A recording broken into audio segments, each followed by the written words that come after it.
In the grand halls of Blackwood Manor, a chilling murder unfolds. Sir Henry Blackwood, stabbed in a locked study with only a single burnt match as a clue. Hercule Poirot, the brilliant detective, arrives to unravel a web of secrets, lies, and betrayal. Was it the estranged son, the cunning heiress, the shady businessman, or the secretive governess? With his little grey cells, Poirot uncovers a deadly plot involving poison, a hidden passage, and a match that ignited more than just flame. Can he solve the mystery before the killer strikes again? Dive into a tale of suspense where one tiny clue unlocks a shocking truth. Chapter 1. The Invitation to Blackwood Manor. The autumn sun hung low over London, casting a golden sheen across the Thames as Hercule Poirot sat in his impeccably ordered apartment at Whitehaven Mansions. His morning had been one of quiet routine. A tisane sipped from a delicate porcelain cup, a meticulous arrangement of his correspondence, and the polishing of his patent leather shoes to a mirror-like finish. The little Belgian detective, with his egg-shaped head and meticulously groomed moustache, was a creature of habit, and he relished the symmetry of his days. Yet, as he adjusted the angle of a silver letter opener on his desk, a faint restlessness stirred within him. It had been some weeks since a case worthy of his little grey cells had presented itself, and the absence of intellectual stimulation was beginning to chafe. The sharp ring of the telephone interrupted his thoughts. Poirot's valet, George, answered with his usual deference, and after a brief exchange, he approached Poirot with a silver tray bearing a note. "A message, sir, from a Sir Henry Blackwood. He requests your presence at Blackwood Manor in Hampshire this weekend. He says it is a matter of some urgency." Poirot's green eyes gleamed with interest as he took the note, written in a bold, hurried hand. "Urgency, George. Mon Dieu, that is a word that piques the curiosity of Hercule Poirot." He unfolded the paper and read aloud, "My dear Poirot, I find myself in a situation most perplexing and potentially perilous. I beg you to join me at Blackwood Manor for a weekend gathering. Your insight is needed, for I fear there is more at stake than I can yet discern. Bring Hastings if you wish. Yours, Henry Blackwood." Poirot's moustache twitched as he considered the words. Sir Henry Blackwood was a man of reputation, a baronet, whose family had owned vast tracts of Hampshire land for centuries. Poirot had met him years ago at a diplomatic function, where Sir Henry's sharp wit and love of fine cigars had made an impression. But the tone of this note, vague yet insistent, suggested something amiss. "A situation most perplexing," Poirot murmured, tapping the paper against his chin. "What does Sir Henry conceal, I wonder, and why does he not speak plainly?" He turned to George, who stood patiently by the door. "Inform Captain Hastings that he is to pack for a weekend in the country. We depart tomorrow morning for Blackwood Manor." "Very good, sir," George replied, gliding out of the room with the silent efficiency of a well-oiled machine. The following morning, Poirot and Captain Arthur Hastings stood on the platform at Waterloo Station, awaiting the train to Hampshire. Hastings, a tall, broad-shouldered man with an earnest face and a penchant for romanticizing life's adventures, was in high spirits. "I say, Poirot, a weekend in the country. Sounds like just the thing. Blackwood Manor's meant to be a splendid place, old as the hills, with gardens and a lake, or so I've heard. Do you think Sir Henry's got a mystery for us?" Poirot adjusted his Homburg hat, his expression inscrutable. "Mon ami, Sir Henry does not summon Hercule Poirot for a mere social call. His note speaks of peril, of something hidden. We must be alert, Hastings, for the currents beneath the surface are often the most dangerous. The train journey was pleasant, the countryside rolling past in a blur of golden fields and russet trees. Hastings, ever the optimist, chatted about cricket and the prospects of a good dinner, while Poirot gazed out the window, his mind already turning over the possibilities of Sir Henry's summons. What could trouble a man of such wealth and standing? A family dispute, perhaps, a threat to his estate, or something more sinister. Upon arriving at the small Hampshire station, they were met by a chauffeured Rolls-Royce, its gleaming black exterior a testament to the Blackwood family's affluence. The driver, a taciturn man named Jenkins, tipped his cap and loaded their luggage without a word. The drive to Blackwood Manor took them through winding lanes flanked by ancient oaks, their branches forming a canopy that dappled the sunlight. Hastings whistled softly. "What a place, Poirot. Look at those grounds. Must take an army of gardeners to keep it all in check." Poirot nodded, but his attention was elsewhere. He noted the high stone walls that encircled the estate, the iron gates that creaked as they opened, and the distant silhouette of the manor itself, sprawling Tudor structure with mullioned windows and ivy-clad walls. It was magnificent, yet there was an air of melancholy about it, as if the house itself bore the weight of secrets. They were greeted at the entrance by Sir Henry himself, a robust man in his late 50s, with a shock of silver hair and a ruddy complexion. His handshake was firm, but his eyes betrayed a flicker of unease. "Poirot, my dear fellow, I'm delighted you could come. And Captain Hastings, a pleasure to see you again." His voice was hearty, but Poirot detected a strain beneath the joviality. "Monsieur, it is always an honor to assist a friend," Poirot replied, bowing slightly. "But tell me, what is this matter that brings such urgency to your words?" Sir Henry's smile faltered. "All in good time, Poirot. Let's get you settled first. We've a full house this weekend. Family, friends, and a few others. You'll meet them at dinner." He led them into the grand hall, where a chandelier glittered above a sweeping oak staircase. Portraits of Blackwood ancestors lined the walls, their stern faces gazing down as if judging the newcomers. Their rooms were on the second floor, overlooking the manicured gardens. Poirot's was a study in elegance, with a four-poster bed and heavy velvet curtains, while Hastings's was simpler but no less comfortable. As they unpacked, Hastings remarked, "Sir Henry seems a bit on edge, don't you think?" "What's he hiding, Poirot?" "Patience, mon ami," Poirot said, arranging his toiletries with precision. "We shall observe, we shall listen, and the truth will reveal itself.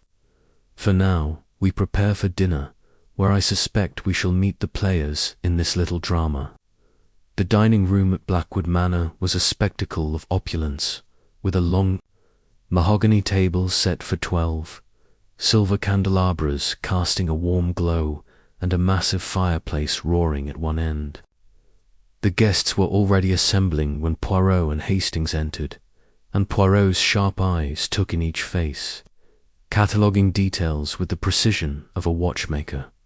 Lady Margaret Blackwood, Sir Henry's wife, was a regal woman in her early 50s, with auburn hair swept into an elegant chignon and a diamond necklace that sparkled in the candlelight. Her smile was polite but strained, and she greeted Poirot with a nod that suggested she was not entirely pleased by his presence. "Mr. Poirot, I've heard much of your reputation. I hope you'll find our little gathering diverting, madame." "I am certain it will be most illuminating," Poirot replied, his tone courteous but probing. Next was Charles Blackwood, Sir Henry's son, a handsome man in his late 20s, with a sullen air. His dark eyes darted about the room, and he gripped his wine-glass a little too tightly. Poirot noted the tension between him and his mother, who barely acknowledged him. Clara Dupont, a vivacious heiress in her 30s, was the next to draw Poirot's attention. Her blonde curls bounced as she laughed, her emerald gown catching the light. She was charming, but Poirot sensed calculation behind her bright smile. "Oh, Mr. Poirot, I've read about your cases," she exclaimed. "Do tell me, is it true you solved a murder with just a broken teacup?" Poirot inclined his head. "Mademoiselle, the smallest detail can unlock the greatest mystery. But let us hope this weekend requires no such exertions."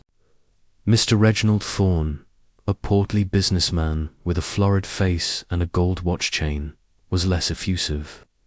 He shook Poirot's hand with a brusque nod, his eyes narrowing as if assessing a rival.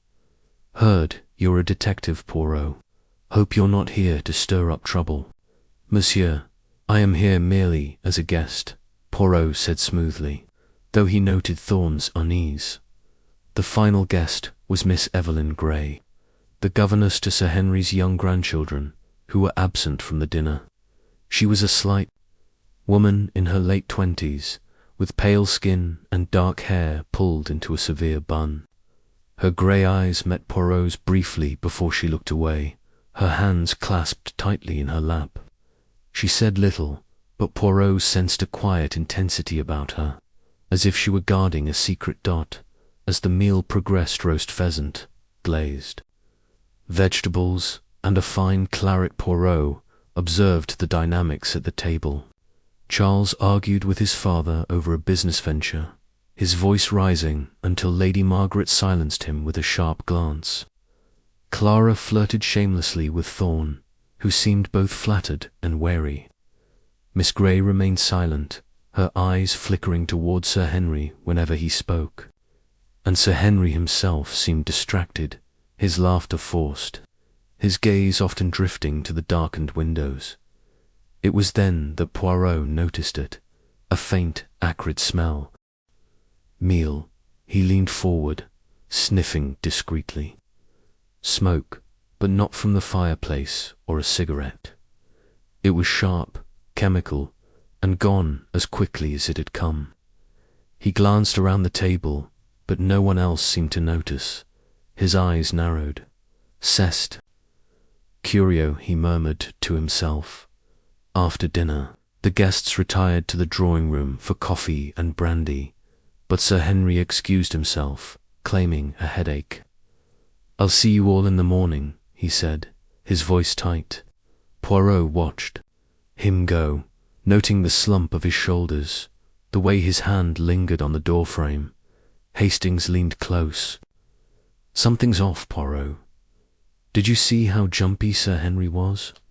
And that row with Charles there's bad blood there." "Oui, Hastings," Poirot replied, stroking his moustache. "There is a tension in this house, like a violin string, stretched tight, and that smell of smoke. It is not nothing. We must keep our eyes open, mon ami, for I fear this weekend will not pass without incident." As the evening drew to a close, Poirot and Hastings retired to their rooms. Poirot stood at his window, gazing out at the moonlit gardens. The manor was silent, but the air felt heavy with foreboding. He thought of Sir Henry's note, the cryptic mention of peril, and the faint smell of smoke that had lingered in the dining room. "What game is afoot, I wonder?" he said softly. "And what role does Hercule Poirot play in it?" He turned from the window, his mind already sifting through the faces, the words, the glances of the evening. Somewhere in this grand house, a secret was waiting to be uncovered, and Poirot, with his unerring instinct for truth, was determined to find it. The night passed uneventfully, or so it seemed. Poirot rose early, as was his custom, and dressed with his usual care, a crisp suit, a perfectly knotted tie, and his moustache waxed to perfection. He met Hastings in the breakfast room, where a lavish spread awaited kippers, eggs, toast, and steaming pots of tea and coffee. But the mood was sombre. Lady Margaret sat alone at the table, her face pale, her hands trembling as she poured tea. "Madame, is something amiss?" Poirot asked, his tone gentle but probing. She looked up, her eyes wide. "It's Henry," she whispered. "He didn't come to bed last night. I thought he was working late in his study, but I can't find him anywhere." Poirot's heart quickened, but his face remained calm. "Calmez-vous, madame. We shall find him. Hastings, come with me." They hurried to Sir Henry's study, a heavy oak door at the end of a long corridor. Poirot knocked sharply, but there was no answer. He tried the handle locked. "Hastings, fetch the butler. We must enter this room at once." Moments later, Jenkins arrived with a spare key. The door swung open, and Poirot stepped inside, his eyes scanning the room with methodical precision. The study was a masculine retreat, with leather-bound books lining the walls, a large desk cluttered with papers, and a single armchair by the window. And there, slumped over the desk, was Sir Henry Blackwood lifeless, his face ashen, a thin trickle of blood staining his shirt. Hastings gasped. "Good Lord, Poirot, he's dead." Poirot moved closer, his expression grave. He noted the stab wound to Sir Henry's chest, the rigidity of the body, and the faint smell of that same acrid smoke he had detected the night before. But it was something else that caught his eye. A single burnt match, lying on the floor near the desk, its blackened tip stark against the polished wood. "Mon Dieu," Poirot whispered, crouching to examine it. A match, struck but not used. "And yet it tells a story, Hastings, a story of murder."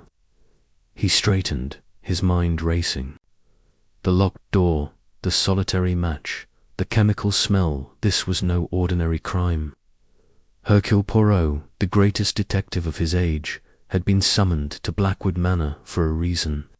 And now, with a dead man before him and a single burnt match as his only clue, he knew the game had truly begun. Chapter 2. A tense dinner. The dining room at Blackwood Manor gleamed under the soft glow of the chandelier, its crystal prisms scattering light across the polished mahogany table. The air was thick with the scent of roasted pheasant, freshly baked, bread, and a faint, inexplicable whiff of smoke that seemed to linger like an uninvited guest. Hercule Poirot, seated to the right of Sir Henry Blackwood, adjusted his perfectly knotted tie and surveyed the gathering with his sharp, inquisitive eyes. His friend, Captain Arthur Hastings, sat across from him, his face a study in polite curiosity. Though Poirot knew Hastings was already cataloguing the evening's oddities in his straightforward, soldierly mind, the table was a microcosm of tension, each guest a piece in a puzzle Poirot was only beginning to assemble. Sir Henry, at the head of the table, cut an imposing figure despite his advancing years. His silver hair was neatly combed, his posture rigid, but his eyes betrayed a restlessness that Poirot noted immediately. To his left sat Lady Margaret Blackwood, her delicate features framed by an elegant chignon, her smile practiced but brittle. She wore a sapphire necklace that caught the light, though her fingers fidgeted with her napkin, betraying a nervousness that contrasted with her composed exterior. Charles Blackwood, their estranged son, slouched in his chair with a glass of red wine in hand, his tie loosened and his expression sullen. At 32, he had the look of a man who had squandered his youth on reckless ventures, his once handsome face marked by lines of frustration. His eyes darted toward his father with a mixture of defiance and resentment, a dynamic Poirot found particularly intriguing. Clara Dupont, the young heiress seated next to Charles, was a vision of opulence. Her golden hair was swept into an elaborate updo, and her emerald-green gown shimmered with every movement. She spoke with a lilting French accent, her laughter bright but calculated, as if she were performing for an audience. Her wealth was evident not only in her attire, but in the casual way she mentioned her recent acquisition of a vineyard in Bordeaux, a remark that drew a tight smile from Lady Margaret. Mr. Reginald Thorne, the businessman, sat opposite Clara, his broad shoulders filling out a tailored suit that spoke of success, though his coarse manners suggested a less refined origin. His dark eyes were sharp, assessing, and his conversation was peppered with references to lucrative deals and influential contacts. Poirot noted the way Thorne's gaze lingered on Sir Henry, as if weighing his host's every word. Miss Evelyn Grey, the governess, was the enigma of the group. Seated at the far end of the table, she seemed to shrink into her plain grey dress, her dark hair pulled back severely. Her eyes, however, were alert, darting from guest to guest as if she were memorizing their interactions. She spoke little, her responses to questions clipped and polite, yet Poirot sensed a depth beneath her reserved demeanour, a mind at work behind those quiet eyes. The meal began with a cream of asparagus soup, served by a pair of silent footmen who moved with practiced precision. The clink of silver spoons against porcelain was the only sound for a moment, until Charles broke the silence with a sharp remark. "Father, I hear you've been dabbling in investments again," he said, his tone laced with sarcasm. "Another scheme to bolster the family fortune, or are you just throwing money at Thorne's latest venture?" Sir Henry's fork paused midway to his mouth. His eyes narrowed, but his voice remained steady. "Charles, my investments are no concern of yours.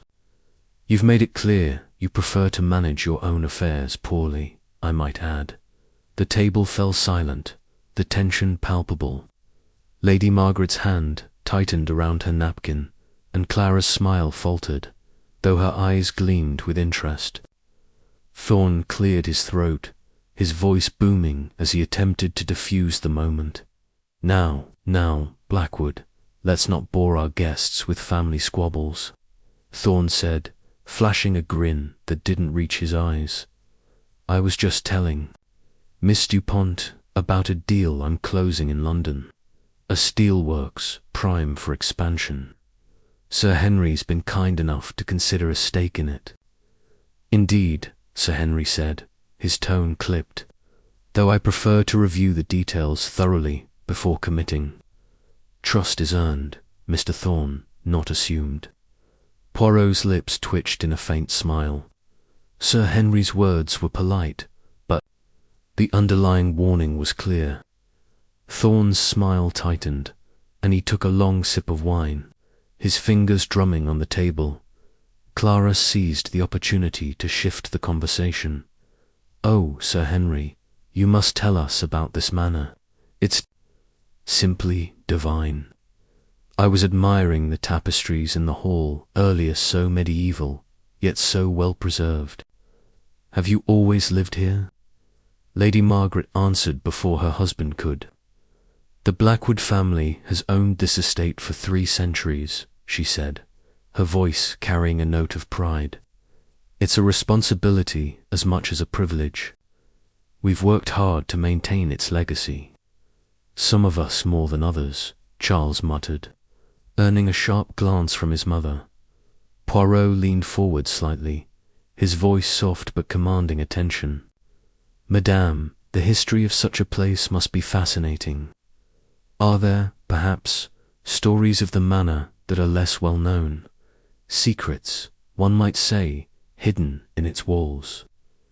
Lady Margaret hesitated, her smile faltering. "Every old house has its tales, Monsieur Poirot. Most are just that, tales. Yet tales often have a grain of truth, do they not?" Poirot pressed, his eyes gleaming with curiosity. Miss Grey's spoon clinked against her bowl, drawing Poirot's attention. She quickly resumed eating, her expression unreadable, but Poirot noted the brief flicker of unease in her eyes. The faint smell of smoke seemed to intensify for a moment, though no one else appeared to notice. Poirot's nostrils twitched, and he made a mental note to investigate the source later. Hastings, ever eager to keep the conversation light, chimed in. "I say, Sir Henry, this pheasant is splendid. Your cook must be a marvel." Sir Henry's expression softened slightly. "Mrs. Baxter has been with us for years. She has a gift for turning simple ingredients into something extraordinary, like turning water into wine," Clara said with a laugh, raising her glass. To Mrs. Baxter, then, the toast was met with polite murmurs, though Charles merely grunted and drained his glass.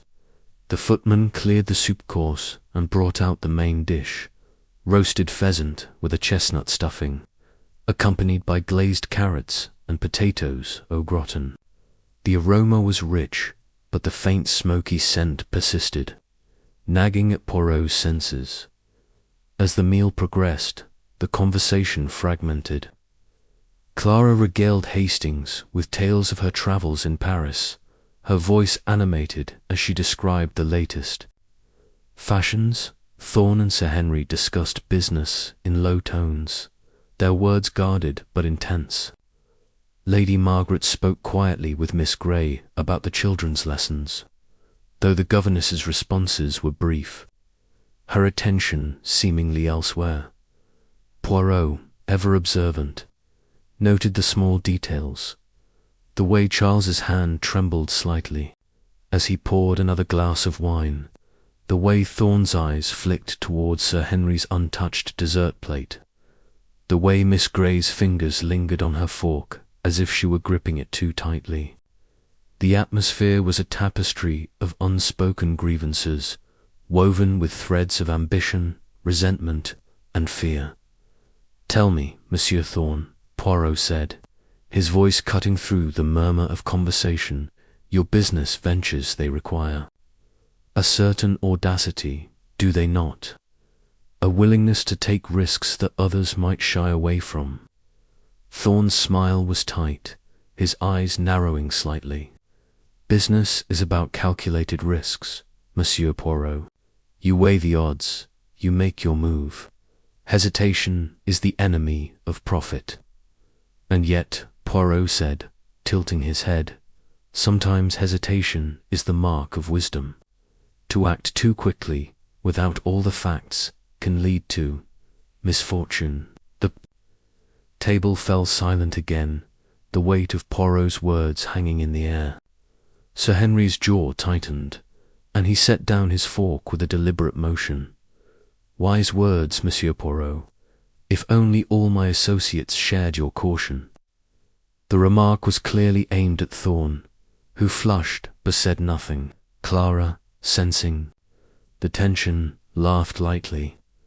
"Oh, come now, gentlemen, let's not talk shop all evening.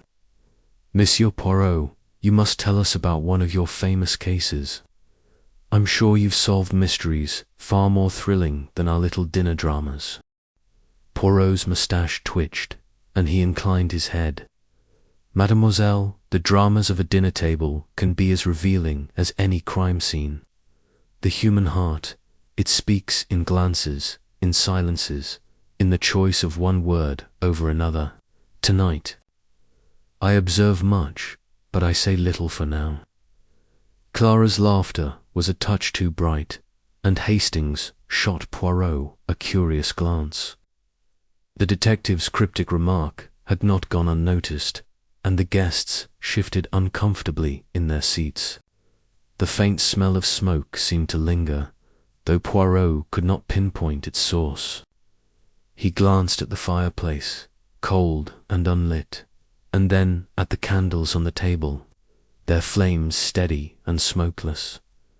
The dessert courser, delicate lemon tart with a dusting of powdered sugar, was served. But Sir Henry pushed his plate away, his face pale. "I'm afraid I'm not feeling well," he said, rising from his chair. Please, continue without me. I'll retire for the evening. Lady Margaret stood quickly, her voice tinged with concern. Henry, shall I call for Dr. Wells? No, no, Sir Henry said, waving a hand. Just a touch of indigestion, I expect. Good night, all. He left the room with a heavy step, and Lady Margaret followed, her expression troubled.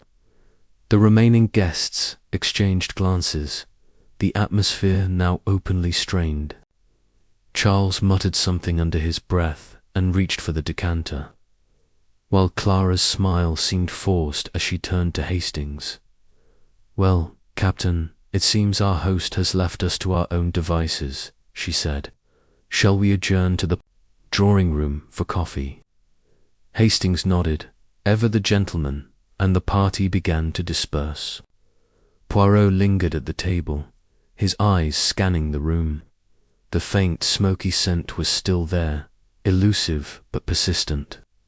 He rose and approached the sideboard, where a silver tray held an assortment of decanters and glasses. He sniffed discreetly, but the scent was not coming from there. Monsieur Poirot, Miss Grey said quietly, appearing at his side. You seem preoccupied. Is something amiss? Poirot turned to her, his expression bland but his eyes sharp. Mademoiselle, it is the nature of Hercule Poirot to be preoccupied. A detail, a scent, a gesture, they are the threads that weave the tapestry of truth. Tell me, did you notice anything unusual this evening? Miss Grey's lips parted, but she hesitated, her eyes flicking toward the door through which Sir Henry had exited. No, she said at last, her voice barely above a whisper. Nothing at all. Poirot nodded, his smile polite but unyielding. Very well, mademoiselle, but if you should recall something, no matter how small, you will tell Poirot. She nodded, her expression unreadable, and excused herself to check on the children. Poirot watched her go, his mind turning over the evening's events. The tension between Charles and his father, Thorne's guarded demeanour, Clara's calculated charm, and Miss Grey's quiet vigilance all were pieces of a puzzle that had yet to take shape. And then there was the smell of smoke, a detail that nagged at him like an itch he could not scratch. Hastings joined him, his brow furrowed. I say, Poirot, that was a rather tense affair, wasn't it? Charles and his father seem ready to come to blows, and Thorne's got the look of a man with something to hide. What do you make of it? Poirot's eyes gleamed. Mon ami, what I make of it is this. We are in a house of secrets, and tonight we have seen only the surface. The smell of smoke, Hastings, it is not nothing. It is a clue, though to what, I do not yet know. But rest assured, Hercule Poirot will find out. The two men made their way to the drawing-room, where the other guests were gathering for coffee. The fire crackled in the hearth, but Poirot's attention was elsewhere, his mind already sifting through the evening's observations, searching for the thread that would unravel the mystery of Blackwood Manor. The night stretched on, the manor settling into an uneasy silence. In his room, Poirot sat by the window, his notebook open, his pencil moving swiftly as he recorded every detail of the dinner. The faint smell of smoke lingered in his memory, a puzzle piece that refused to fit. He closed his eyes, letting his little grey cells work, knowing that the truth, like the smoke, was elusive but not beyond his grasp. The stage was set, the players in place, and though Poirot could not yet see the full picture, he knew that the single burnt match, yet to be discovered, would light the way to the truth. Chapter 3. The body in the study. The morning sun filtered weakly through the heavy drapes of Blackwood Manor, casting long shadows across the polished oak floors. Hercule Poirot, ever an early riser, had already completed his morning ritual. Precise shave, a perfectly knotted tie, and a cup of tisane sipped with measured calm when the household began to stir. Captain Hastings, less disciplined in his habits, joined him in the breakfast room, his hair slightly tousled, and his expression one of mild curiosity about the day ahead. "Poirot, old chap," Hastings began, buttering a slice of toast, "what do you make of last night's dinner? Rather a tense affair, wasn't it? That row between Charles and Sir Henry was practically a public spectacle." Poirot's moustache twitched as he set down his cup with deliberate care.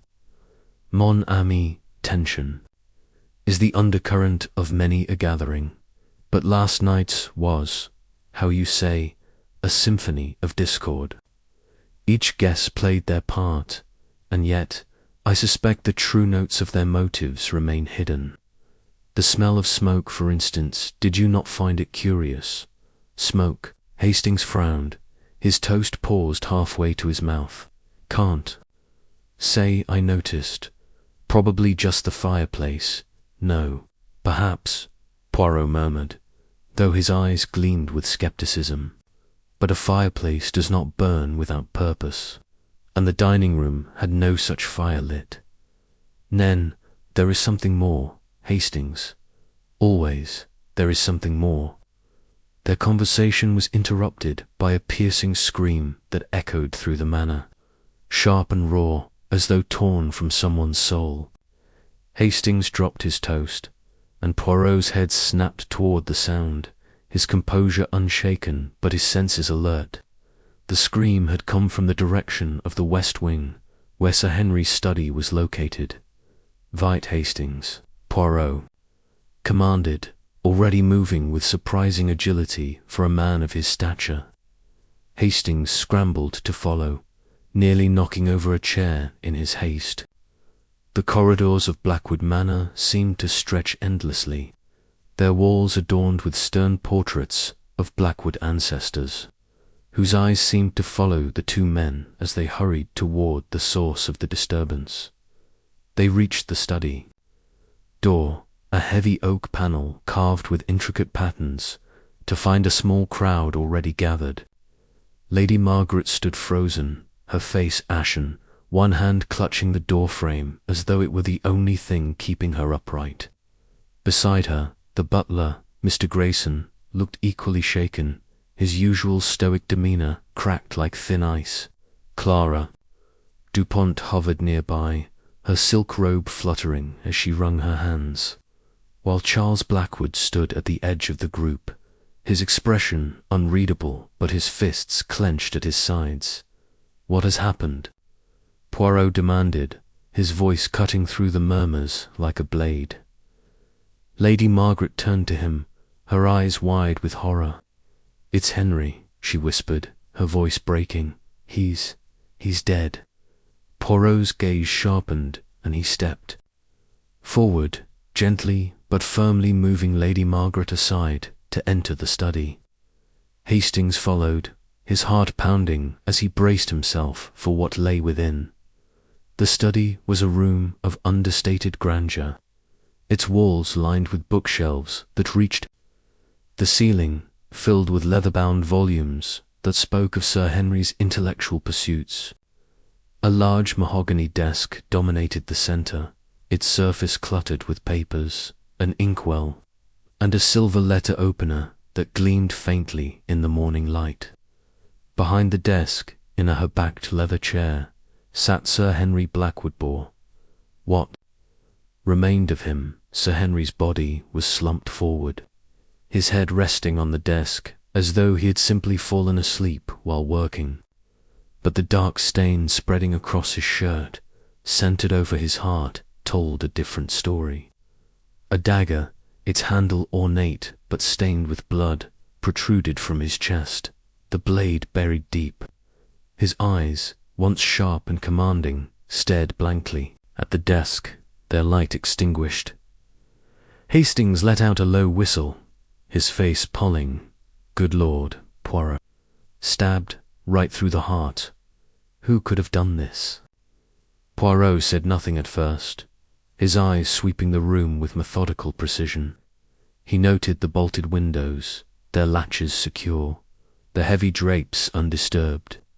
The fireplace was cold, its grate empty, confirming his suspicion that no fire had been lit here recently.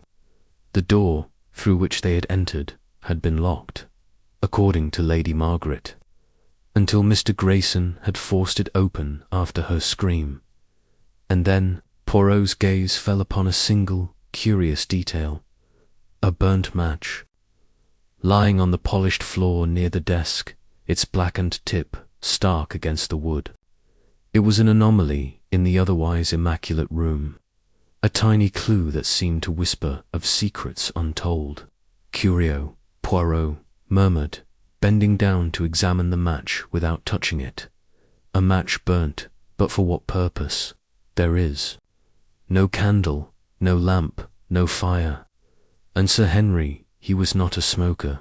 Nessie, P.A. Lady Margaret, who had followed them into the room, shook her head, her voice trembling. No, Henry never smoked. He despised the habit and the study. It's always kept so tidy. That match shouldn't be here. Poirot straightened, his expression unreadable, but his mind clearly racing. "Madame, tell me precisely what happened this morning. How did you come to find Sir Henry?" Lady Margaret took a shuddering breath, steadying herself against the desk. I came to bring Henry his morning tea. He often worked late in the study, so I didn't think it unusual that he hadn't come to bed.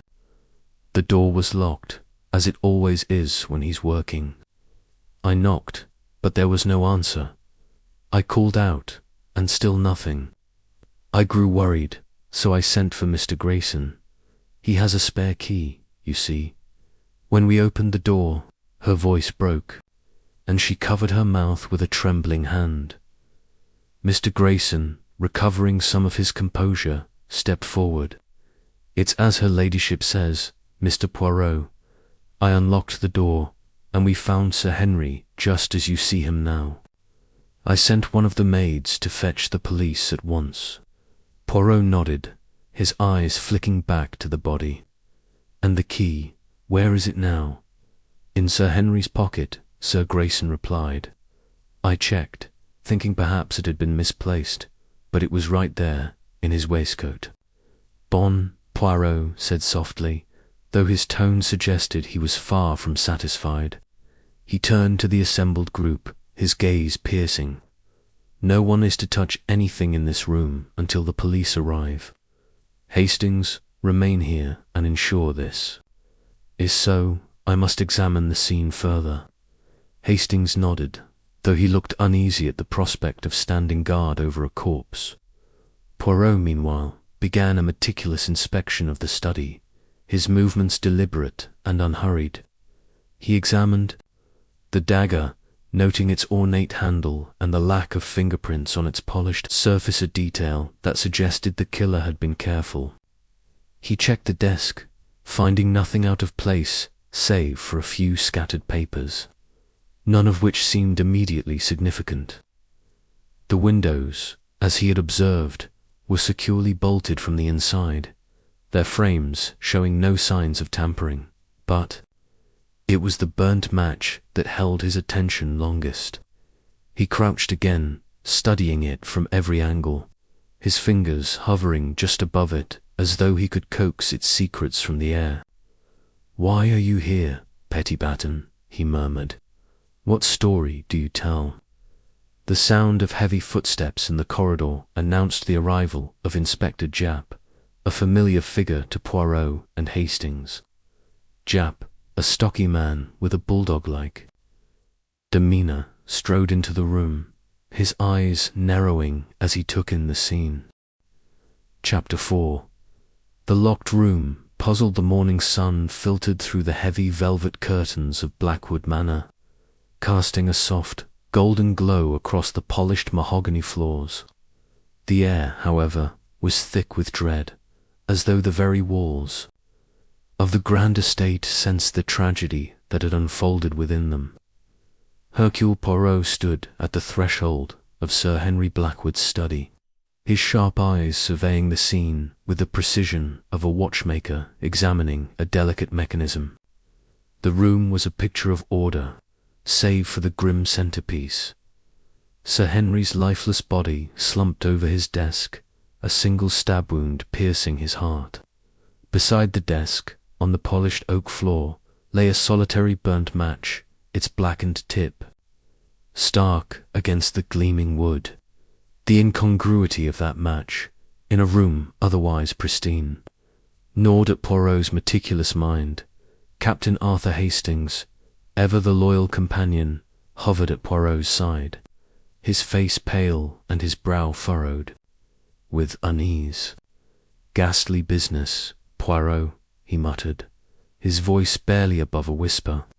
"Stabbed in his own study, and not a soul saw a thing. It's like something out of a novel."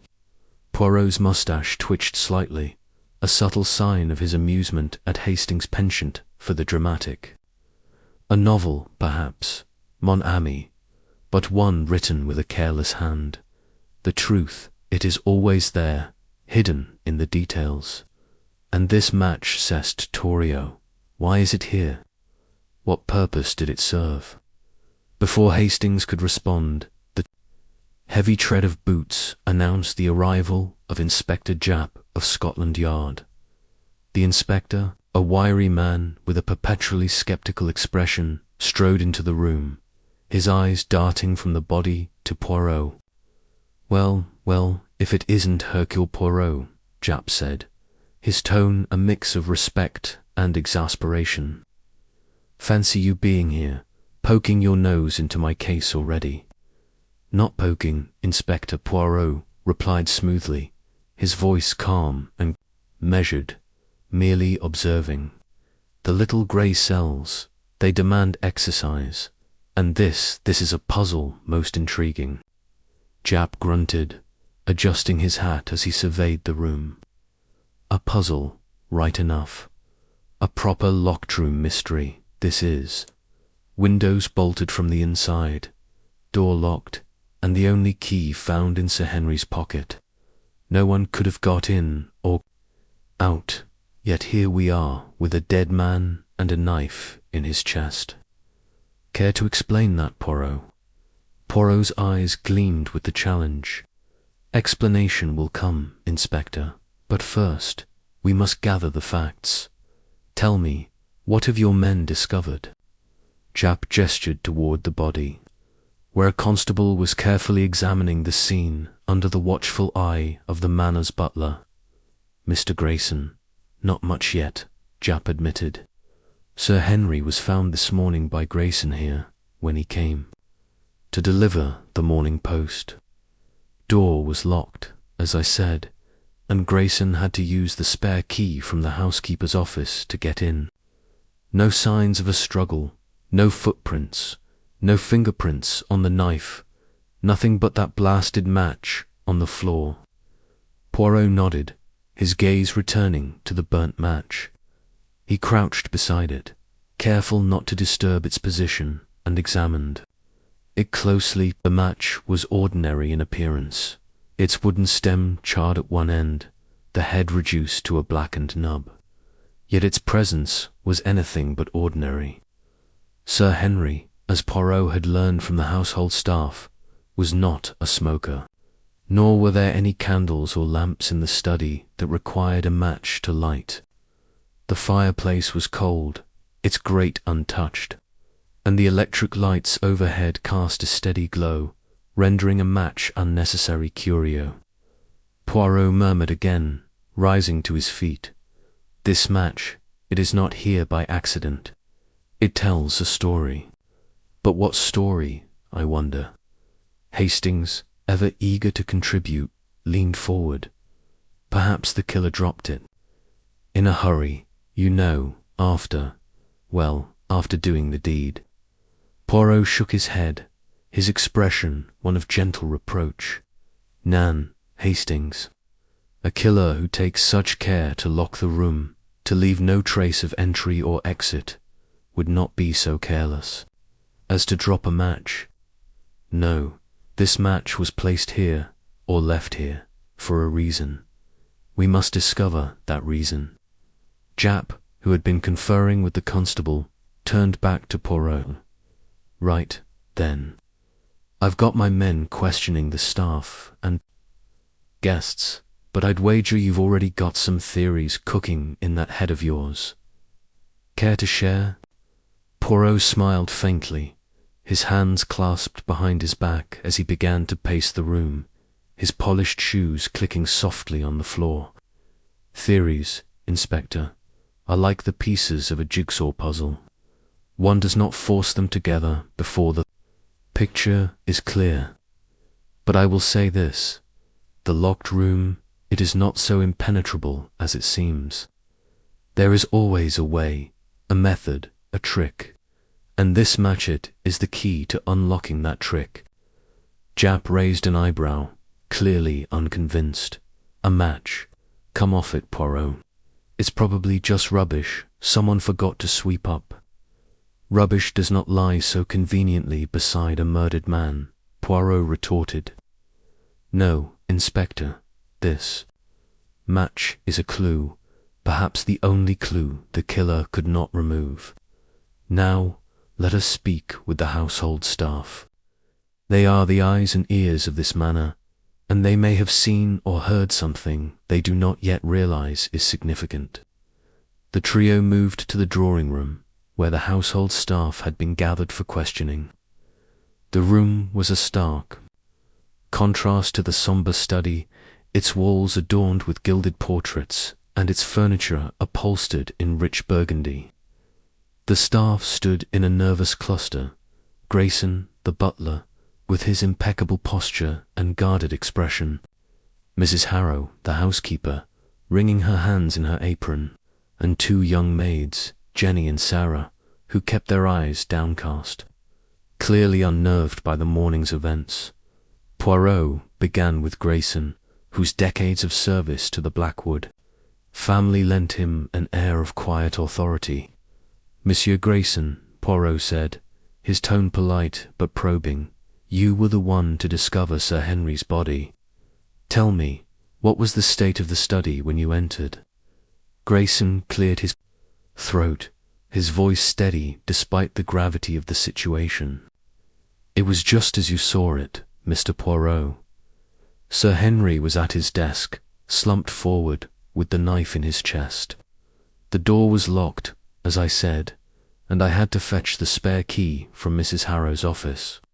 The windows were bolted, and nothing seemed out of place except, of course, for that match on the floor.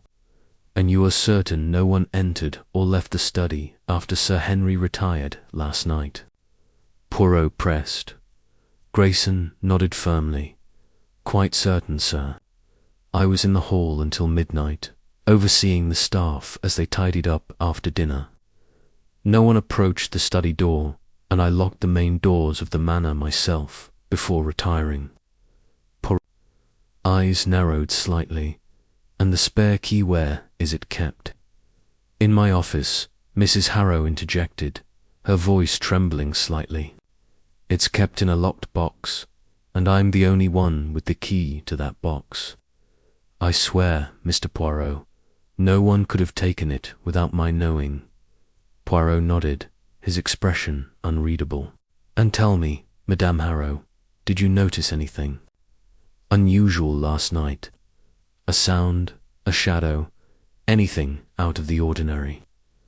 Mrs. Harrow hesitated, her fingers tightening on her apron. Well, there was one thing, sir. Around 10 o'clock, I thought I heard a faint thud from the direction of the study. I didn't think much of it. At the time, old houses make all sorts of noises, but now I wonder if it was something to do with what happened. Poirot's moustache twitched again, a sign that his mind was turning over this new piece of information. A thud, you say, and no one investigated? No, sir, Mrs. Harrow replied. It was just a small sound, and Sir Henry often worked late in his study. I assumed he'd dropped a book or something. Poirot turned to the maids, Jenny and Sarah, who stood nervously at the edge of the group. And you, mademoiselle, did either of you see or hear anything unusual last night? Jenny, the younger of the two, shook her head vigorously. No, sir. I was in the kitchen all evening, helping with the dishes. I didn't see nothing. Sarah, however, hesitated, her cheeks flushing slightly. Well, I don't know if it's important, sir, but I saw Miss Grey, thus the governess, near the study door around 9 o'clock. She was just standing there, looking at the door, like she was waiting for something. But she didn't go in, I swear. Poirot's eyes gleamed with interest. Miss Grey, you say? And she was alone? Yes, sir, Sarah replied. She didn't see Mai was coming down the back stairs, but she looked, I don't know, nervous, maybe. Then she turned and went back to her room. Thank you, Sarah, Poirot said, his voice gentle but firm. You have been most helpful. As the staff were dismissed, Japp pulled Poirot aside, his expression skeptical. You're not seriously thinking the governess had something to do with this, are you? She's just a slip of a girl, and Sir Henry was a big man. Stabbing him through the heart would take some strength. Strength, perhaps, but also cunning, Poirot replied. And do not forget, Inspector, the match. It is not the strength of the arm that concerns me, but the cleverness of the mind. Miss Grey, she is an enigma, and I intend to unravel her secrets. Hastings, who had been listening quietly, spoke up. What about the locked room, Poirot? Even if Miss Grey was near the study, how could she or anyone have got in and out without a key? Poirot smiled enigmatically. The locked room, mon ami, is not so locked as it appears. There are many ways to create the illusion of impossibility. A hidden passage, a duplicate key, a trick with the lock itself. These are all possibilities, but for now we must focus on the match. It is the one piece of this puzzle that does not fit, and therefore it is the piece that will lead us to the truth. The rest of the morning passed in a flurry of activity, as Japp's men combed the manor for additional clues, and Poirot continued his meticulous examination of the study. He measured the distance from the desk to the match, noting its precise position 3 feet to the left of Sir Henry's chair, near the edge of the rug. He inspected the windows, confirming that the bolts were indeed secure, and examined the lock on the door, which showed no signs of tampering. The knife, a heavy letter opener from Sir Henry's desk, was clean of fingerprints, suggesting the killer had worn gloves or wiped it down. As noon approached, Poirot and Hastings retired to the library to discuss their findings. The library, with its towering bookshelves and leather-bound volumes, offered a quiet retreat from the chaos of the investigation. Hastings sank into an armchair, his face still pale from the morning's grim discovery. I say, Poirot, this is a devil of a case. A locked room, a single match, and not a shred of evidence to point us in any direction. Where do we even begin? Poirot, standing by the window, gazed out at the manicured gardens below. We begin, mon ami, with the match. It is the anomaly, the irregularity in an otherwise perfect crime. The killer took great care to leave no trace. They left this match. Why? Was it an oversight, or was it deliberate? And if deliberate, what was its purpose? Hastings frowned, his mind struggling to keep up with Poirot's rapid deductions. You think the match was left on purpose? But why would the killer do that? To taunt us? Perhaps, Poirot said, turning to face his friend. Or perhaps, It was not meant to be left at all. Perhaps the killer believed it had been consumed, destroyed in whatever act it was used for. We must consider all possibilities. Hastings. The match may have been used to light something, a cigarette, a candle, a piece of paper, or it may have served another purpose entirely, one we have not yet imagined. Hastings shook his head, clearly baffled. But there's nothing in the room that needed lighting. No candles, no lamps, no fireplace, and Sir Henry didn't smoke. What else could a match be used for? Poirot's eyes twinkled with a sudden spark of inspiration. What else, indeed? That mon ami is the question we must answer. And to answer it, we must learn more about the guests. Each of them has a motive, a secret, a reason to wish Sir Henry harm. We must uncover those secrets, one by one, until the truth reveals itself.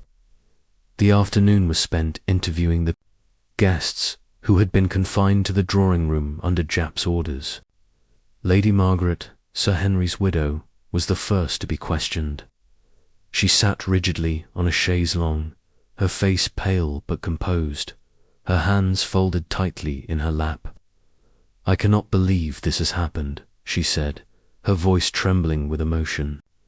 "Henry was a good man, a kind man. Who would do such a thing?" Poirot's tone was gentle but probing.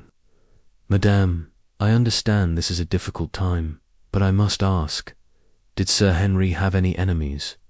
Anyone who might have wished him harm?" Lady Margaret hesitated, her eyes flickering with something Poirot could not quite place, fear, perhaps, or guilt.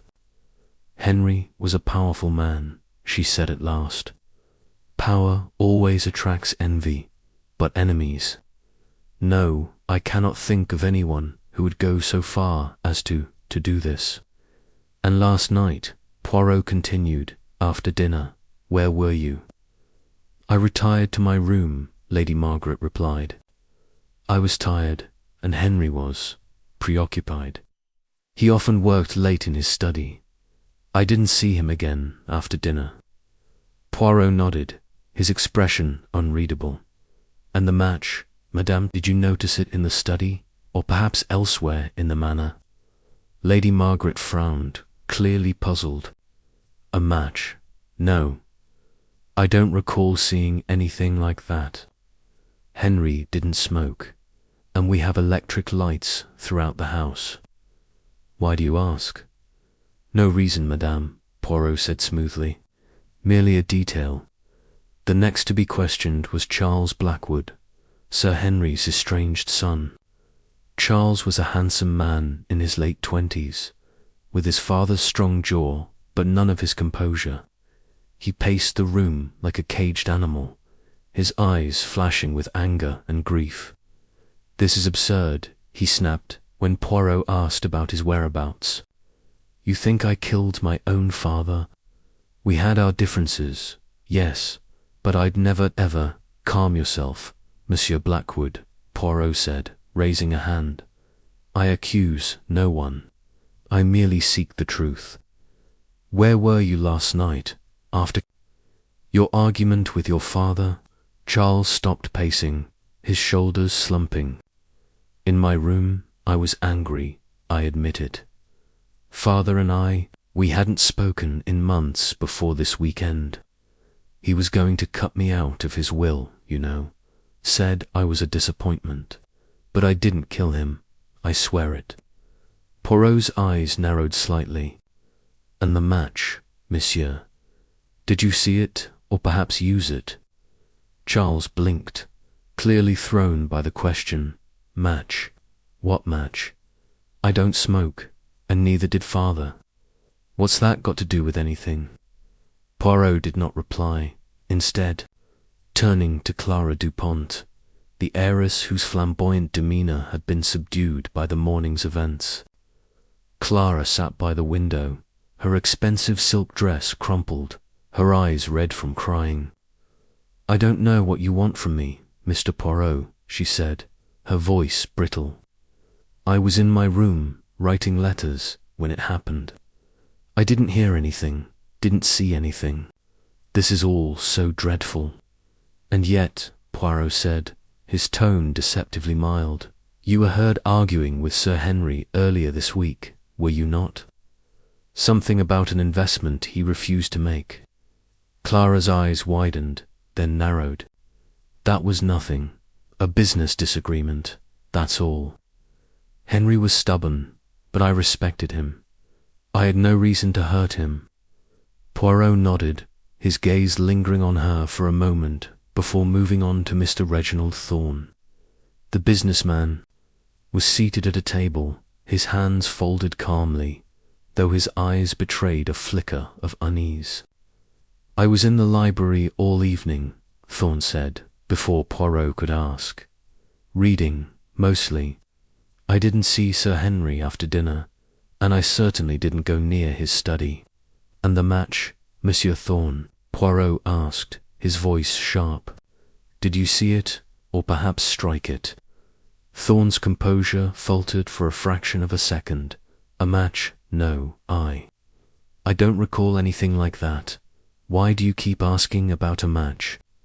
Poirot did not answer, instead turning to Miss Evelyn Grey, the governess, who stood quietly in the corner, her eyes downcast. Mademoiselle Grey, he said, his tone gentle but insistent, you were seen near the study last night. Can you explain why? Miss Grey's head snapped up, her cheeks flushing. I was just passing by, she said quickly. I was on my way to the children's rooms. I didn't go into the study, I swear. Poirot studied her for a long moment, his eyes searching her face for any sign of deception. And the match, mademoiselle, did you see it, or perhaps use it? Miss Grey shook her head, her voice barely audible. No, Mr. Poirot, I don't know anything about a match. As the interviews concluded, Poirot and Hastings returned to the library, where Japp was waiting with a report from his men. Nothing new, Japp said, tossing a notebook onto the table. No fingerprints, no footprints, no signs of forced entry.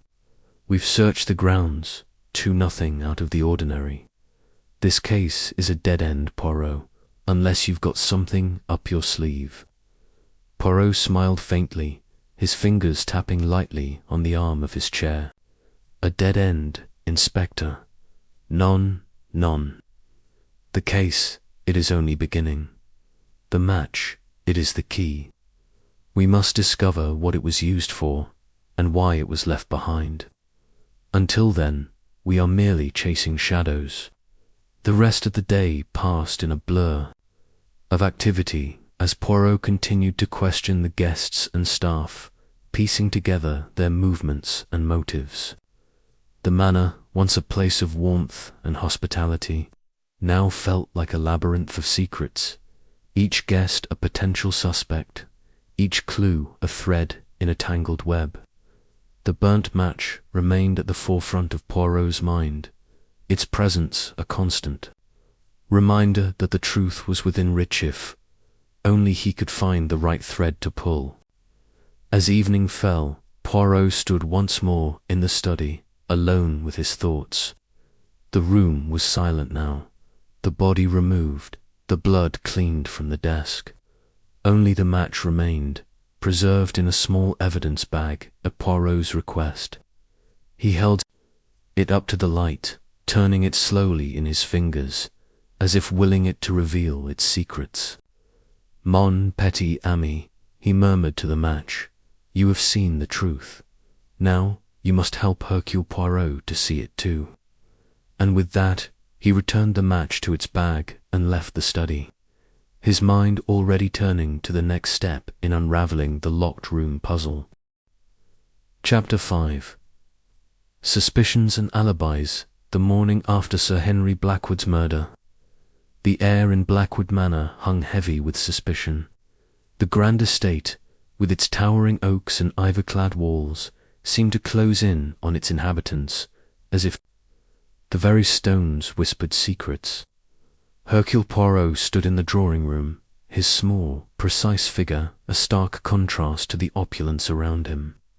His moustache twitched as he surveyed the gathered guests, each one a potential suspect in the locked-room murder of their host. Captain Hastings, ever loyal, stood by his side, his notebook open and his brow furrowed with the weight of the mystery. Poirot's sharp eyes darted from face to face. Lady Margaret, Sir Henry's widow, sat rigidly on a velvet chaise, her pale hands clasped tightly in her lap. Her grief was evident, but there was a hardness in her gaze that suggested more than mourning. Charles Blackwood, the estranged son, leaned against the mantelpiece, his jaw set and his eyes avoiding the others. Clara Dupont, the heiress, perched on an armchair, her silk dress catching the morning light as she toyed with a pearl necklace, her expression one of calculated indifference. Mr. Reginald Thorne, the businessman, stood near the window, his broad shoulders tense and his fingers drumming nervously on the sill. And Miss Evelyn Grey, the governess, sat quietly in a corner, her plain dress and downcast eyes making her almost invisibly at Poirot, noted her watchful stillness. Mise Amos. Poirot began, his voice calm but commanding. We find ourselves in the midst of a tragedy. Sir Henry Blackwood, a man of great standing, has been taken from us in a most violent manner. The locked room, the single burnt match, these are the pieces of the puzzle we must assemble. I ask each of you to recount your movements last night, for the truth, it hides in the details. Hastings glanced at Poirot, his pen poised. Shall I take notes, Poirot? Mais oui, Hastings, Poirot replied with a slight nod. Every word, every hesitation, it is of importance. Let us begin. With you, Lady Margaret. Lady Margaret's lips tightened, and she raised her chin. I was in my private sitting room after dinner, she said, her voice steady but cold. I was writing letters to friends in London, condolence notes for a cousin who passed recently. I retired to my bedroom around 10 o'clock and did not leave until the maid woke me with the terrible news this morning. Poirot tilted his head, his eyes narrowing slightly. And you heard nothing unusual during the night? No sounds from the study, perhaps? Nothing, she said firmly. The manor is large, Monsieur Poirot. My rooms are on the opposite wing. Very well, Poirot said, making a mental note of her composed demeanour. He turned to Charles, who shifted uncomfortably under the detective's gaze. And you, Monsieur Charles? Where were you when your father met his end? Charles ran a hand through his dark hair, his expression sullen. I was in my room, as I told the inspector. After that blasted argument at dinner, I didn't want to see anyone. I was reading some novel.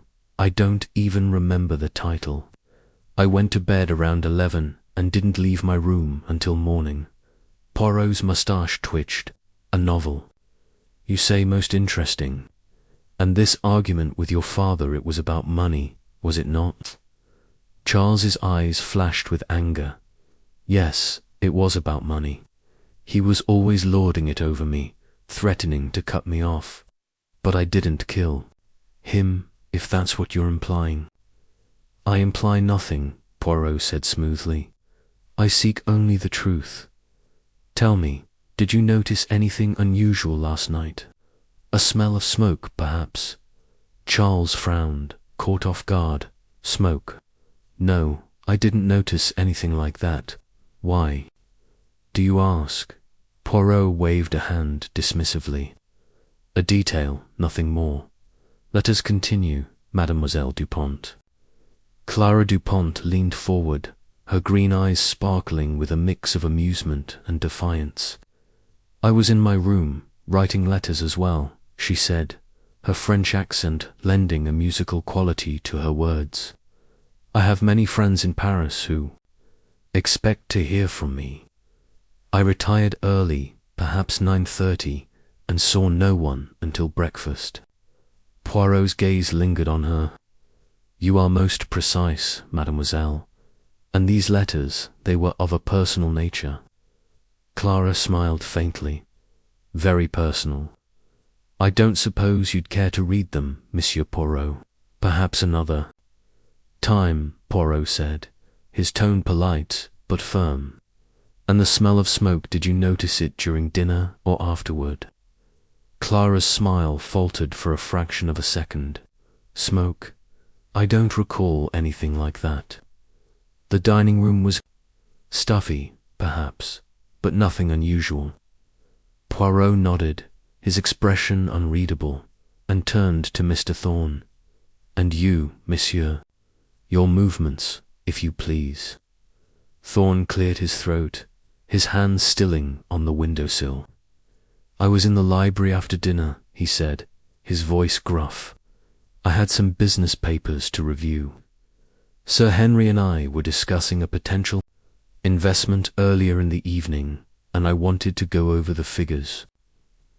I stayed there until nearly midnight, then went to my room. Business papers, Poirot repeated, his tone thoughtful.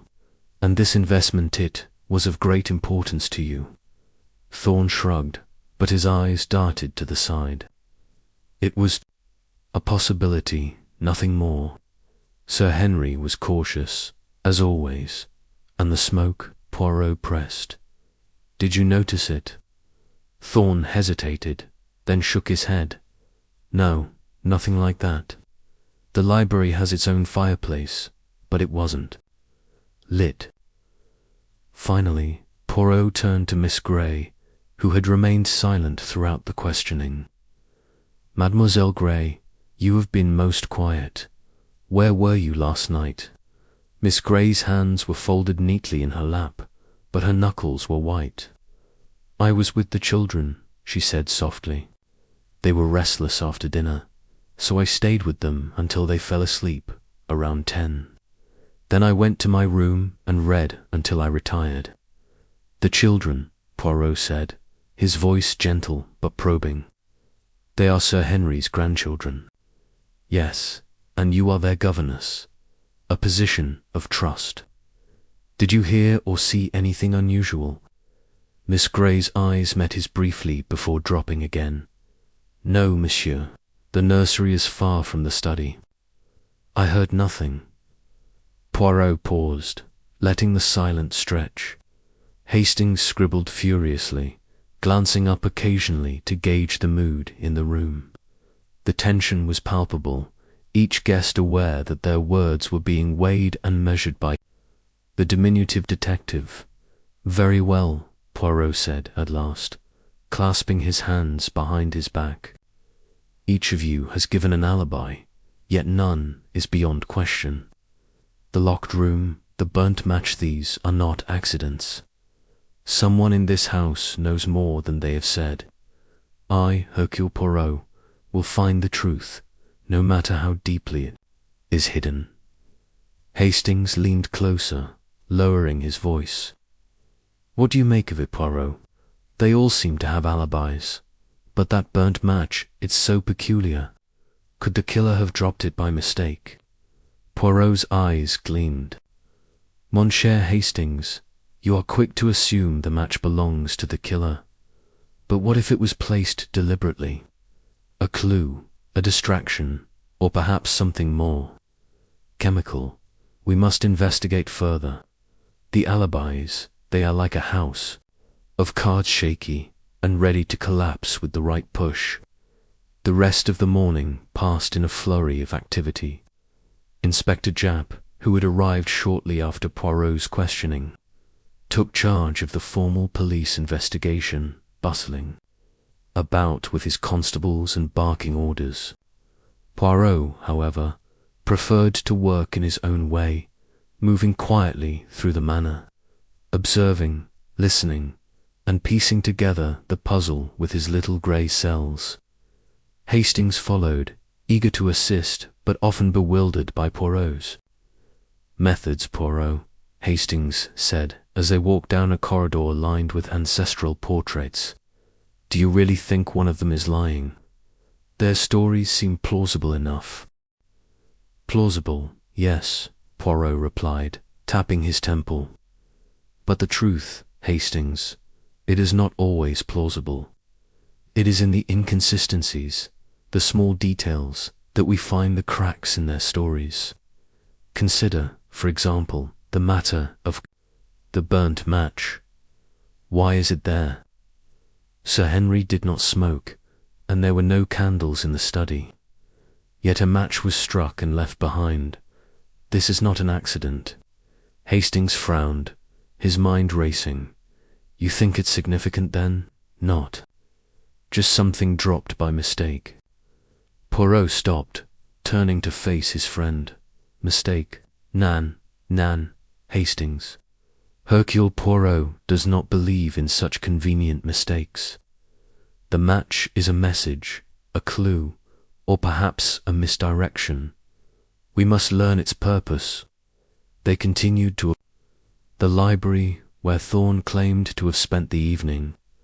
The room was vast, with shelves reaching to the ceiling, filled with leather-bound volumes that smelled of age and wisdom. A large mahogany table stood in the center, scattered with papers, Thorn's business documents, presumably. Poirot examined them briefly, noting figures and contracts, but nothing immediately incriminating. "These papers," Poirot mused, "they tell a story of ambition, perhaps greed. Monsieur Thorn is a man who seeks wealth, and Sir Henry, he was a cautious man. A disagreement between them could have been explosive." Hastings raised an eyebrow. "Explosive enough to lead to murder?" "Perhaps," Poirot said, his eyes scanning the room. He noticed a faint scuff mark on the floor near the fireplace, barely visible unless one looked closely. He knelt to examine it, his fingers tracing the wood. "Interesting," he murmured. "A mark, as if something heavy was moved. But what? Could it be related to the murder?" Hastings asked. Poirot stood, brushing his hands together. "Everything is related, Hastings, until we prove it is not. Come, let us speak to the staff. They see much and say little." The servants' quarters were a stark contrast to the grandeur of the main house, with plain walls and simple furnishings. Poirot and Hastings met with the butler, Mr. Jenkins, a man of advanced years with a dignified air. He confirmed that no one had been seen near the study after Sir Henry retired, and the staff had been in their own quarters by 10 o'clock. "And this smell of smoke?" Poirot asked, his tone casual but his eyes sharp. "Did any of you notice it last night?" Jenkins hesitated, then shook his head. "No, sir. The dining-room fire was lit briefly during dinner, but it was extinguished before the meal ended. I smelled nothing unusual after that." Poirot nodded, filing the information away. He questioned the maids, the cook, and the footman, but their stories aligned. No one had ventured near the study, and no one had noticed anything out of the ordinary. Yet Poirot's instincts told him that someone was not telling the full truth. The manor was too large, too full of shadows, for everything to be as it seemed. As they returned to the main house, Poirot's thoughts turned to the guests' motives. Lady Margaret, he reasoned, might have resented her husband's secrecy or his plans to alter his will. Charles, with his financial troubles, had a clear motive to secure his inheritance. Clara's wealth made her an unlikely suspect, but her sharp wit and guarded demeanor suggested she was hiding something. Thorn's business dealings could have driven him to desperation if Sir Henry threatened to expose him. And Miss Grey, her quietness was a shield, but what lay behind it? Over lunch, served in a tense silence, Poirot observed the guests' interactions. Charles avoided his mother's gaze, focusing on his plate with a sullen intensity. Clara made light conversation, her laughter a touch too bright, as if to deflect attention. Thorn ate quickly, his eyes darting to the door as if expecting to flee. Miss Grey was absent, tending to the children, but her absence felt conspicuous to Poirot. Hastings whispered as they left the dining room, "Do you think the murderer is among them? Or could it be an outsider?" "An outsider?" Poirot shook his head. "Nan, Hastings. The locked room, the precision of the crime, it speaks of someone who knows the manor, who knows Sir Henry's habits. The answer is here, among us." The afternoon was spent revisiting the alibis. Poirot requested to see Lady Margaret's sitting room, where she claimed to have written her letters. The room was elegant, with a writing desk covered in neatly arranged stationery. A few letters, half written, lay on the desk, addressed to various acquaintances. The ink was dry, the handwriting steady, consistent with her story. Yet Poirot noted the absence of any personal items that might reveal more about her state of mind. Charles's room was next, a cluttered space with books strewn across a table. The novel he mentioned was nowhere to be seen, which Poirot found curious. A man who cannot recall the title of his book, Poirot said to Hastings, is either distracted or lying. Clara's room was a study in opulence, with silk scarves and jewellery scattered about. Her letters, written in French, were indeed personal, filled with gossip and charm.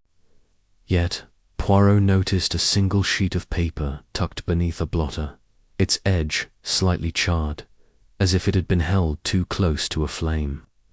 He did not mention it to Hastings, but the discovery set his mind racing.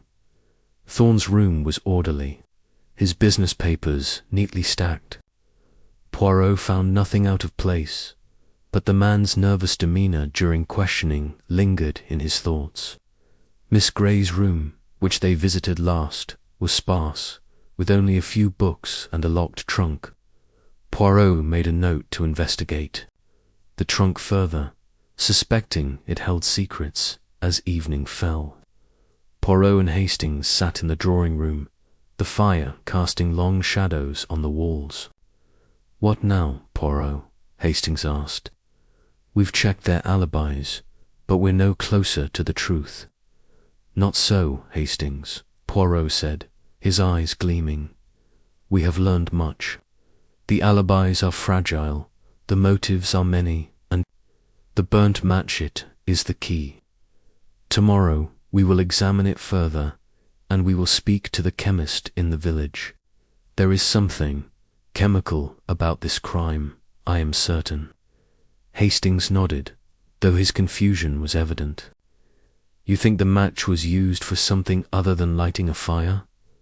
"Precisely," Poirot said, rising to his feet. "It is not a mistake, but a message, and Hercule Poirot will decipher it." The night closed in around Blackwood Manor, the mystery deepening with every passing hour. Poirot retired to his room, his mind a whirl of clues and contradictions, confident that the truth was within his grasp, waiting for his little grey cells to bring it to light. Chapter 6. The Secret in the Ashes.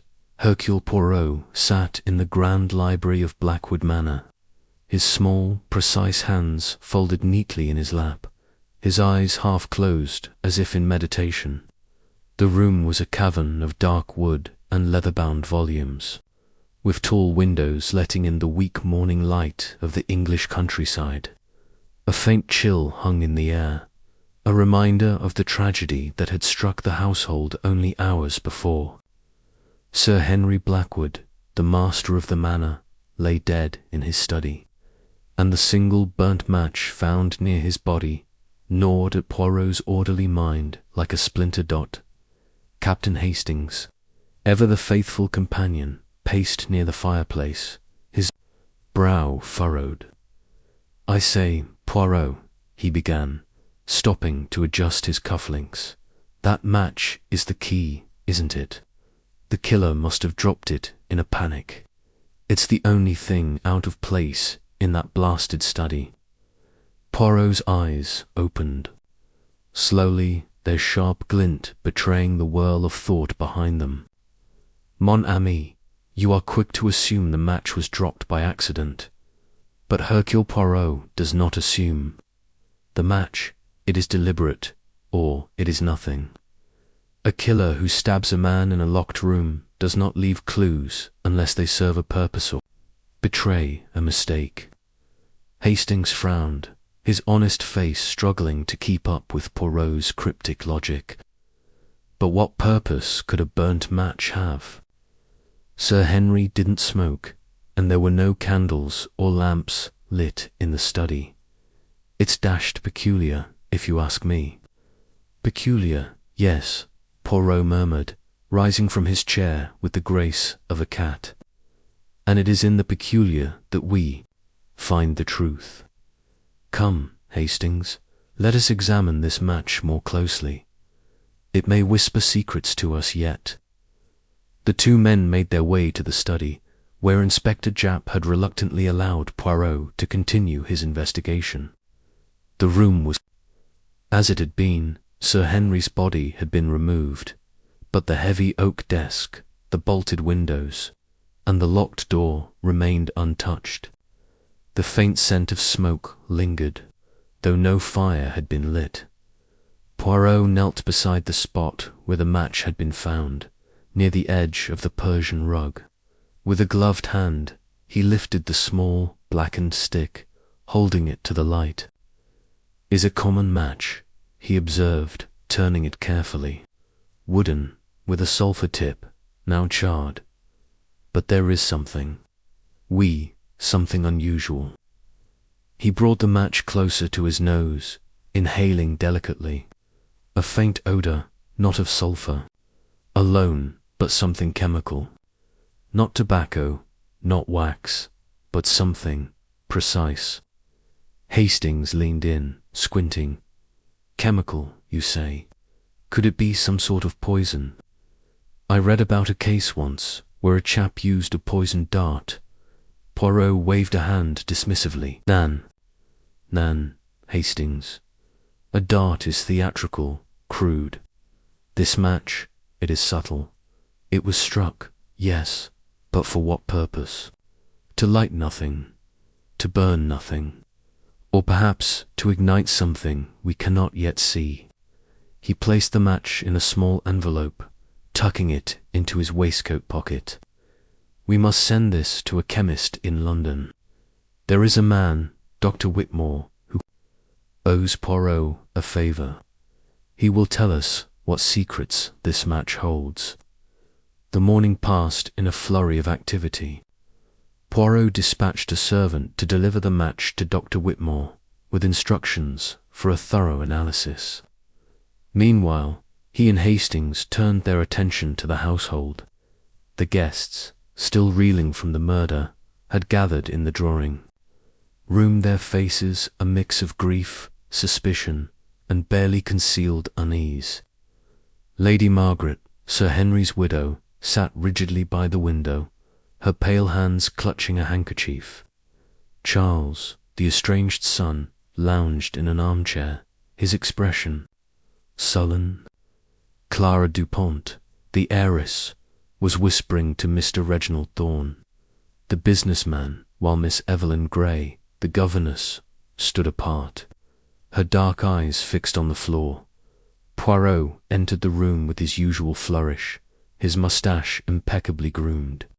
Despite the grim circumstances, "Madame et messieurs," he began, his voice soft but commanding. "The death of Sir Henry is a tragedy, but it is not an accident. Someone in this house knows more than they have said. I ask you to consider. What is the meaning of the burnt match found in the study?" A ripple of surprise passed through the group. Lady Margaret's head snapped up. "A burnt match? What nonsense is this, Monsieur Poirot? My husband did not smoke, nor did he light fires in that room. Precisement, Madame Poirot replied, his eyes narrowing. And yet the match was there, struck and discarded. It is a clue, perhaps the only clue, to the hand that struck down Sir Henry. Clara Dupont raised an eyebrow, her diamond earrings glinting. A match. Really, Monsieur Poirot, you make it sound like a detective novel. Surely the police will find fingerprints or some such thing. Inspector Japp, who had just entered, cleared his throat. No fingerprints, Miss Dupont. The match is clean, and the study's been gone over with a fine-tooth comb. Whoever did this was careful. Careful, but not perfect, Poirot said, his tone sharp. The match is their mistake, or perhaps their taunt. Charles Blackwood shifted uncomfortably, his jaw tight. This is absurd. You're all wasting time on a bit of rubbish when the real question is who had reason to kill my father. He wasn't exactly beloved, you know. Charles? Lady Margaret gasped, her voice sharp with reproach. It's true, Mother, Charles snapped. He was cutting me out of the will, wasn't he? And I'm not the only one with a grudge. What about Thorn and his shady deals? Or Clara, always flashing her money like it's a weapon? Thorn's face reddened. Watch your tongue, boy. I had nothing to do with this. Sir Henry and I were on excellent terms. Were you? Poirot interjected, his voice deceptively mild. Then perhaps you can explain, Monsieur Thorn, why Sir Henry was seen arguing with you yesterday afternoon. In the garden? Thorn froze, his mouth opening and closing like a fish. That was a misunderstanding. Business matters, nothing more. Poirot's smile was thin. We shall see. And you, Mademoiselle Dupont, you mentioned a will. How did you know, sir? Henry was planning to change it. Clara's composure faltered for a moment. I overheard him speaking to his solicitor on the telephone. He was quite upset, said he was done with Charles's recklessness. Charles slammed his fist on the arm of his chair. Lies. She's trying to pin this on me. Enough. Poirot's voice cut through the rising tension like a knife. The truth will not be found in accusations, but in facts. And the fact of the burnt match remains. I urge you all to think carefully about what you saw, what you heard last night. The smallest detail may be the key. As the group dispersed, Poirot lingered, his eyes scanning the room. Miss Grey had not spoken, but her silence was as telling as any outburst. She moved toward the door, her steps quick and deliberate, as if eager to escape scrutiny. Poirot watched her go, his mind turning over the possibilities. Hastings, he said quietly, there is something about Mademoiselle Grey that does not fit. She is too watchful, too guarded. We must learn more about her. Hastings nodded, though his expression was dubious. She's just a governess, Poirot. Hardly the type to stab a man in his own study. Types, Hastings, are deceptive. Poirot replied. The governess, the heiress, the businessman, they are all players in this drama. And the match is the thread that will unravel their secrets. The day wore on, with Poirot conducting quiet interviews with the household staff. The butler, Mr. Simmons, proved particularly informative. A stooped man with a perpetually worried expression. He had served the Blackwood family for 30 years and knew their habits intimately. Monsieur Simmons, Poirot began, seated in the butler's small office near the kitchens. You say? Sir Henry retired to his study at precisely 10 o'clock last night. Did you see anyone else near the study after that? Simmons shook his head. No, sir. The house was quiet. I locked the main doors myself at 10:30, as always. The staff were in their quarters. and the guests had retired to their rooms, or so I thought. And the burnt match, Poirot pressed. Did Sir Henry ever use matches in the study? For a pipe, perhaps, or to light a fire? Never, sir, Simmons said firmly. Sir Henry despised smoking, said it was a filthy habit, and the study has electric lamps, no need for candles. I can't imagine where that match came from. Poirot leaned forward, his eyes gleaming. And what of Mademoiselle Gray? She is new to the household, is she not? Simmons hesitated, his fingers twitching nervously. Yes, sir. She arrived about a month ago to care for the children, Sir Henry's grandchildren, from his late daughter's marriage. She's competent, keeps to herself, but, Poirot prompted, there's something odd about her, sir. She's polite, but distant. I've seen her wandering the grounds late at night, as if looking for something, and once I caught her staring at a portrait of Sir Henry in the hall, like she was, I don't know, studying it. Poirot's moustache twitched. Merci, monsieur. Simmons, you have been most helpful. As they left the butler's office, Hastings whispered, What do you make of that, Poirot? Sounds like Miss Gray's hiding something. Indeed, Poirot said, his voice low. But what? A secret, a motive, or merely a coincidence? We must tread carefully, Hastings. The truth is close, but it is fragile. That afternoon, Poirot requested permission from Lady Margaret to search the guests' rooms, a request she granted with reluctance, accompanied by Inspector Japp, who grumbled about foreigners meddling in police work. Poirot began with Miss Gray's quarters. The room was Spartan, with a narrow bed, a small desk, and a wardrobe containing only a few modest dresses. But under the bed, tucked inside a sewing box, Poirot found something unexpected. A photograph, faded but clear, of a young man who bore a striking resemblance to Sir Henry in his youth. Mon Dieu, Poirot murmured, holding the photograph to the light. This is no coincidence. This man, he is connected to Sir Henry, and thus to Mademoiselle Gray. Japp peered over his shoulder. Blimey, that's Sir Henry, all right, from years back. What's the governess doing with his picture? That, mon ami, is the question, Poirot said, slipping the photograph into his pocket. We must speak to Mademoiselle Gray at once. They found her in the nursery, reading to the 2 Blackwood grandchildren. The children, a boy and a girl, were engrossed in her soft, melodic voice. But Miss Gray's eyes flickered with unease as Poirot entered. He dismissed the children politely, then turned to her, his expression unreadable. Mademoiselle Gray, he began, you have been most discreet about your past. But this, he held up, the photograph tells a story you have not shared. Who is this man, and why do you keep his image hidden?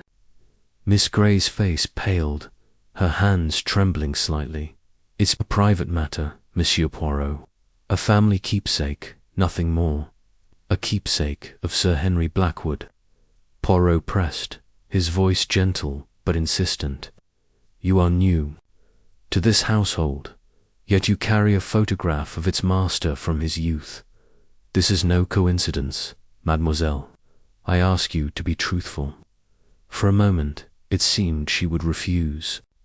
Then, with a sigh, she sank into a chair, her composure crumbling. He was my father, she whispered. Sir Henry was my father.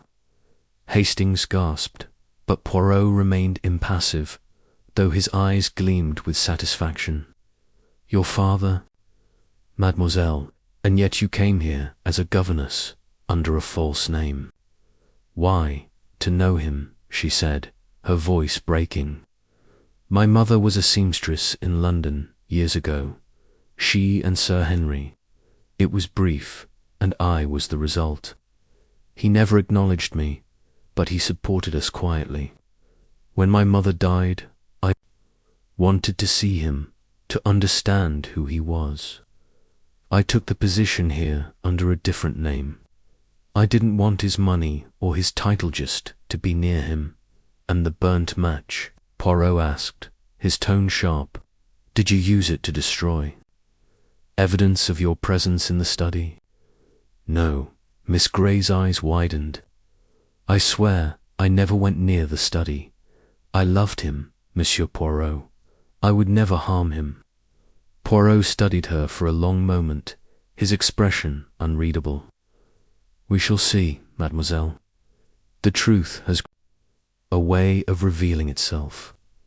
As they left the nursery, Hastings shook his head. Good Lord, Poirot, an illegitimate daughter. That's a motive, if ever I heard one. She could have been angry, wanting revenge for being ignored all those years. Perhaps, Poirot said, his voice thoughtful. But her grief, it is genuine. And the match, it does not fit her story. No, Hastings, the secret in the ashes is not yet fully revealed.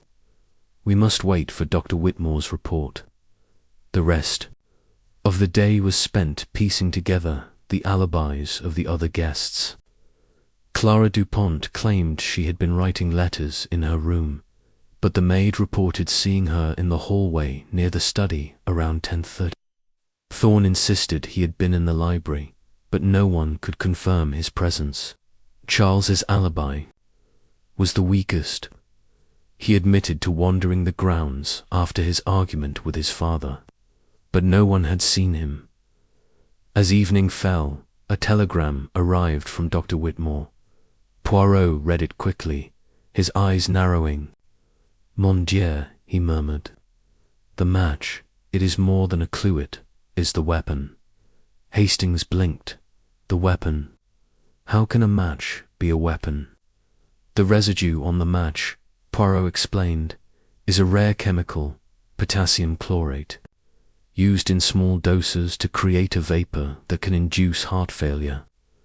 The match was struck not to light a fire, but to ignite this chemical, which Sir Henry inhaled. The stab wound was a distraction, to make us believe the death was violent rather than subtle.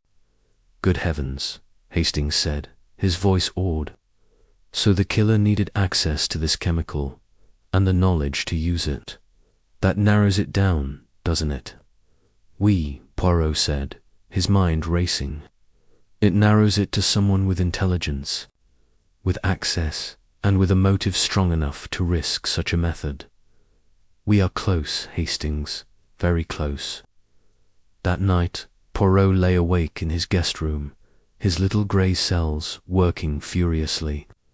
The burnt match, the chemical residue, the hidden passage he suspected existed in the old manor, each piece was falling into place.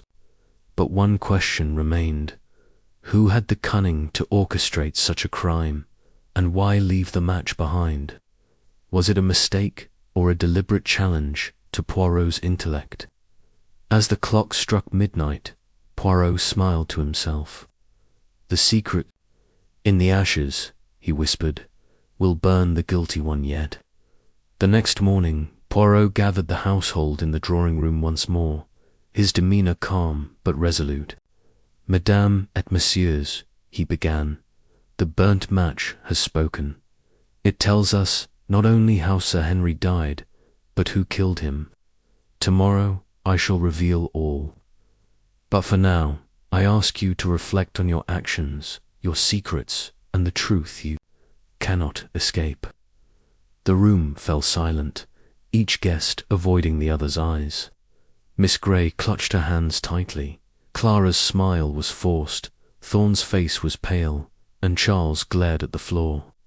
Poirot watched them all, knowing the killer was among them, and that the secret in the ashes would soon bring justice to Blackwood Manor.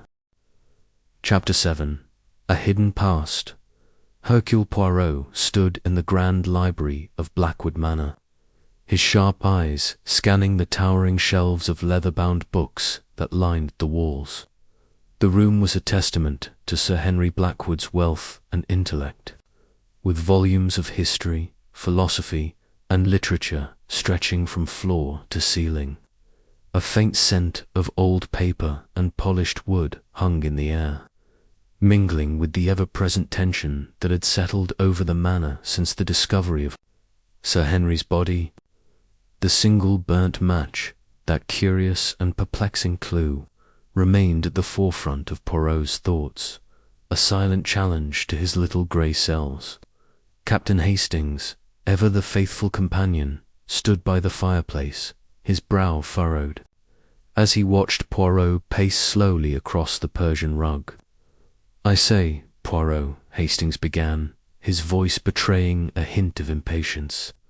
"We've interviewed the guests, examined the study, and puzzled over that blasted match. But we're no closer to solving this thing. What's our next move?" Poirot paused, his small, neat hands clasped behind his back. "Patience, mon ami," he said, his Belgian accent crisp and deliberate. "The solution to a crime such as this does not reveal itself in haste. It is like a fine tapestry.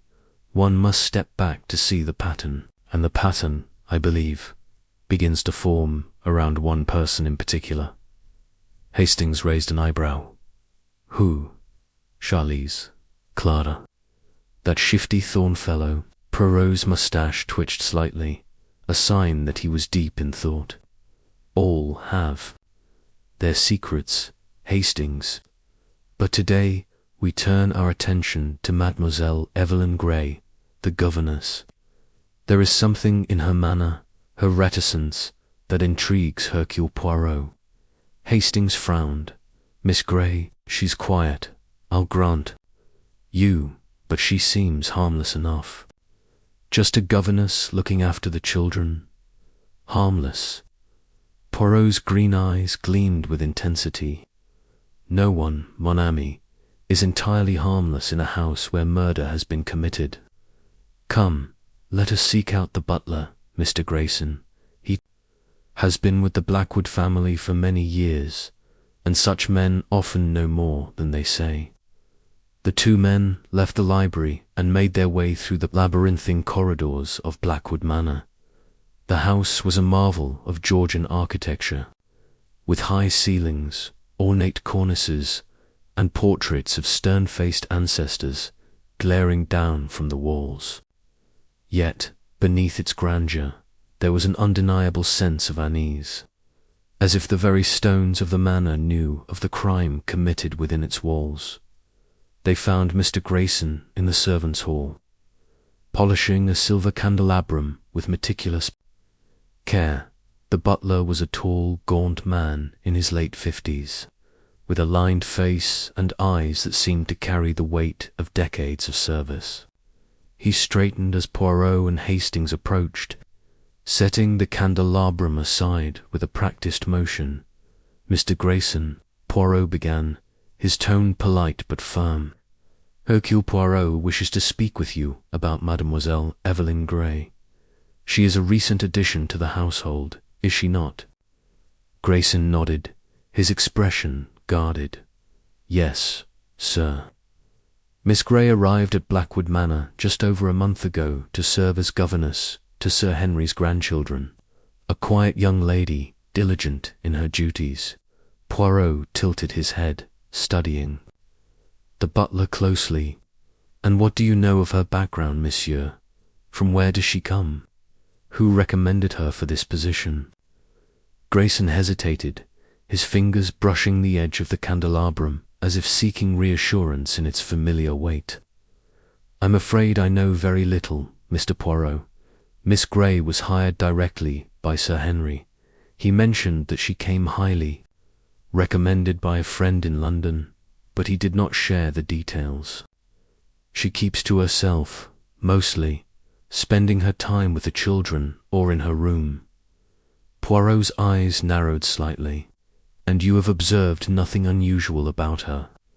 No visitors, no letters, no peculiarities?" The butler's gaze flickered, almost imperceptibly, but Poirot caught it.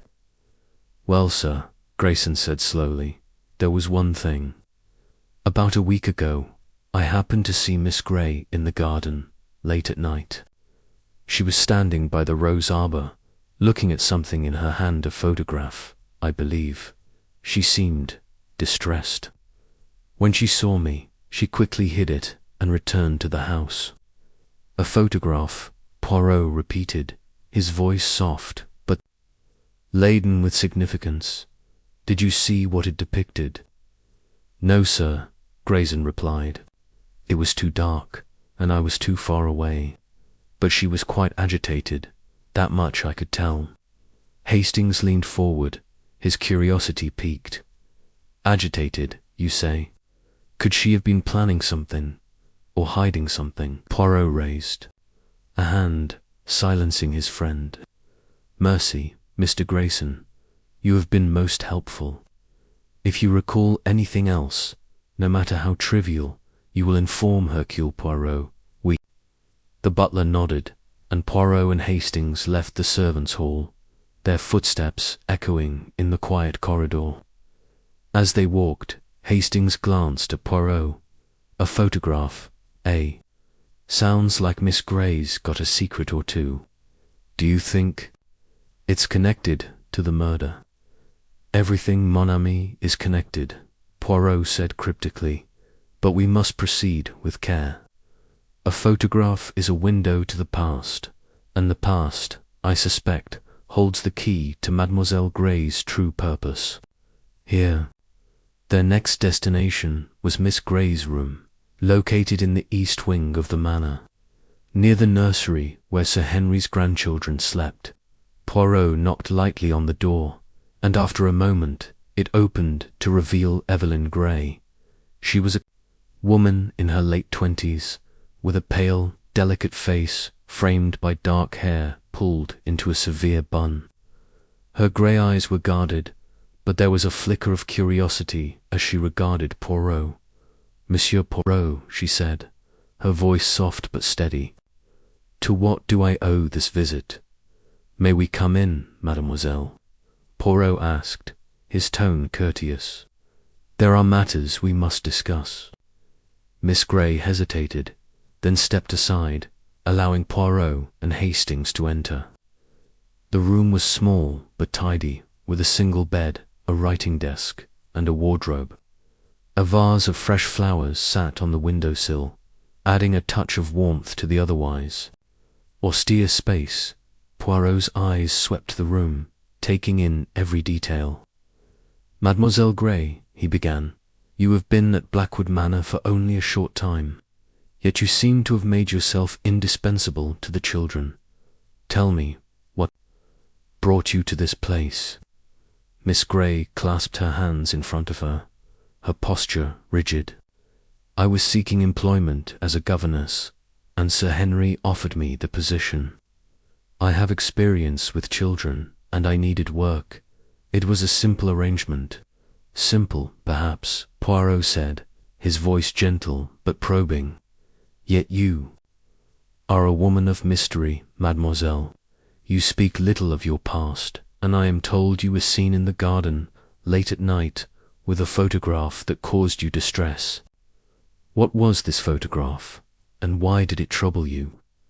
Miss Grey's face paled, and her fingers tightened around each other.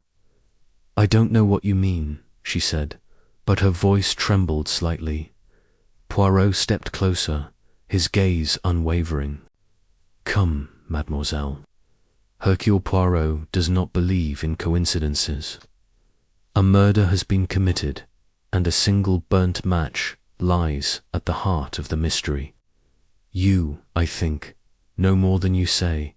The photograph whom did it depict?" For a moment silence hung heavy in the room. Miss Grey's eyes darted to the wardrobe, then back to Poirot. Finally, she sighed, her shoulders sagging as if a great weight had been lifted. "Very well," she said quietly.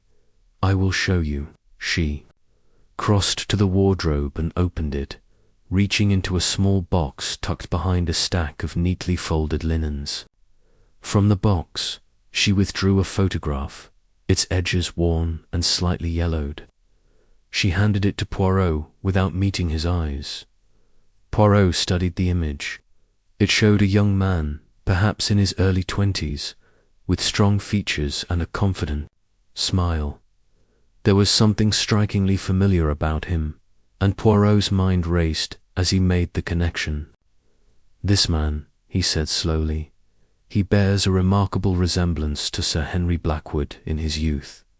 "Who is he, mademoiselle?" Miss Grey's voice was barely above a whisper. "He was my father."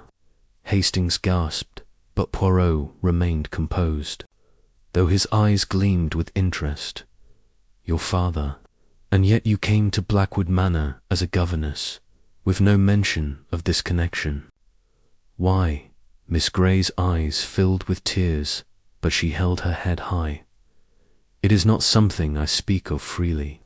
My mother was a seamstress in London, and Sir Henry, he was kind to her many years ago. I was born out of wedlock, a secret he wished to keep from his family.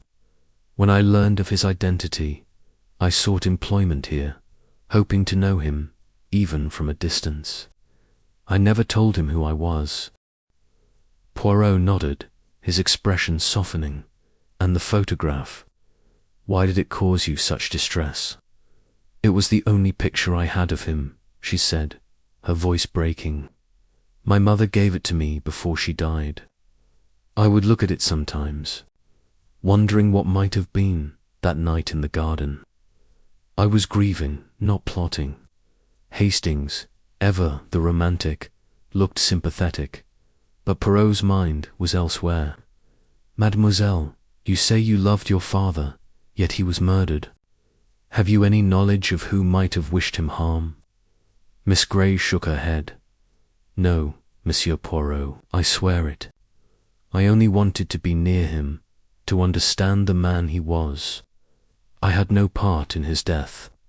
Poirot studied her for a long moment, then handed the photograph back to her. "Mercy, mademoiselle. You have been most forthcoming. But tell me, have you ever seen a burnt match in this house, perhaps in an unusual place?" Miss Grey frowned, clearly puzzled. "A burnt match? No, I don't recall anything like that. Sir Henry didn't smoke, and the staff are careful with candles. Why do you ask?" Poirot smiled faintly. "A detail, nothing more. But details, mademoiselle, are the threads from which Hercule Poirot weaves the truth." As they left Miss Grey's room, Hastings was practically bursting with excitement. "Good heavens, Poirot, Sir Henry's illegitimate daughter. That's a motive if ever I heard one. Do you think she's telling the truth?" Poirot's moustache twitched again. "She speaks with sincerity, mon ami, but sincerity is not always truth. Her story explains much, but it does not explain the burnt match, and that, Hastings, is the key to this puzzle."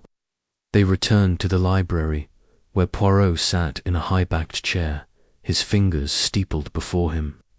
"Consider, Hastings," he said. "The match was struck, yet it lit no fire, no candle, no cigarette, and yet it was left in the study, near the body of Sir Henry. Why? What purpose did it serve?" Hastings shrugged. "Perhaps the killer dropped it by accident." "Nan, Poirot said, shaking his head. "Hercule Poirot does not believe in accidents. The match was deliberate, a clue left by design or by mistake, but a clue nonetheless. And now, with Mademoiselle Grey's revelation, we must ask, does her connection to Sir Henry make her a suspect or a victim of circumstance?" The rest of the day was spent in quiet observation.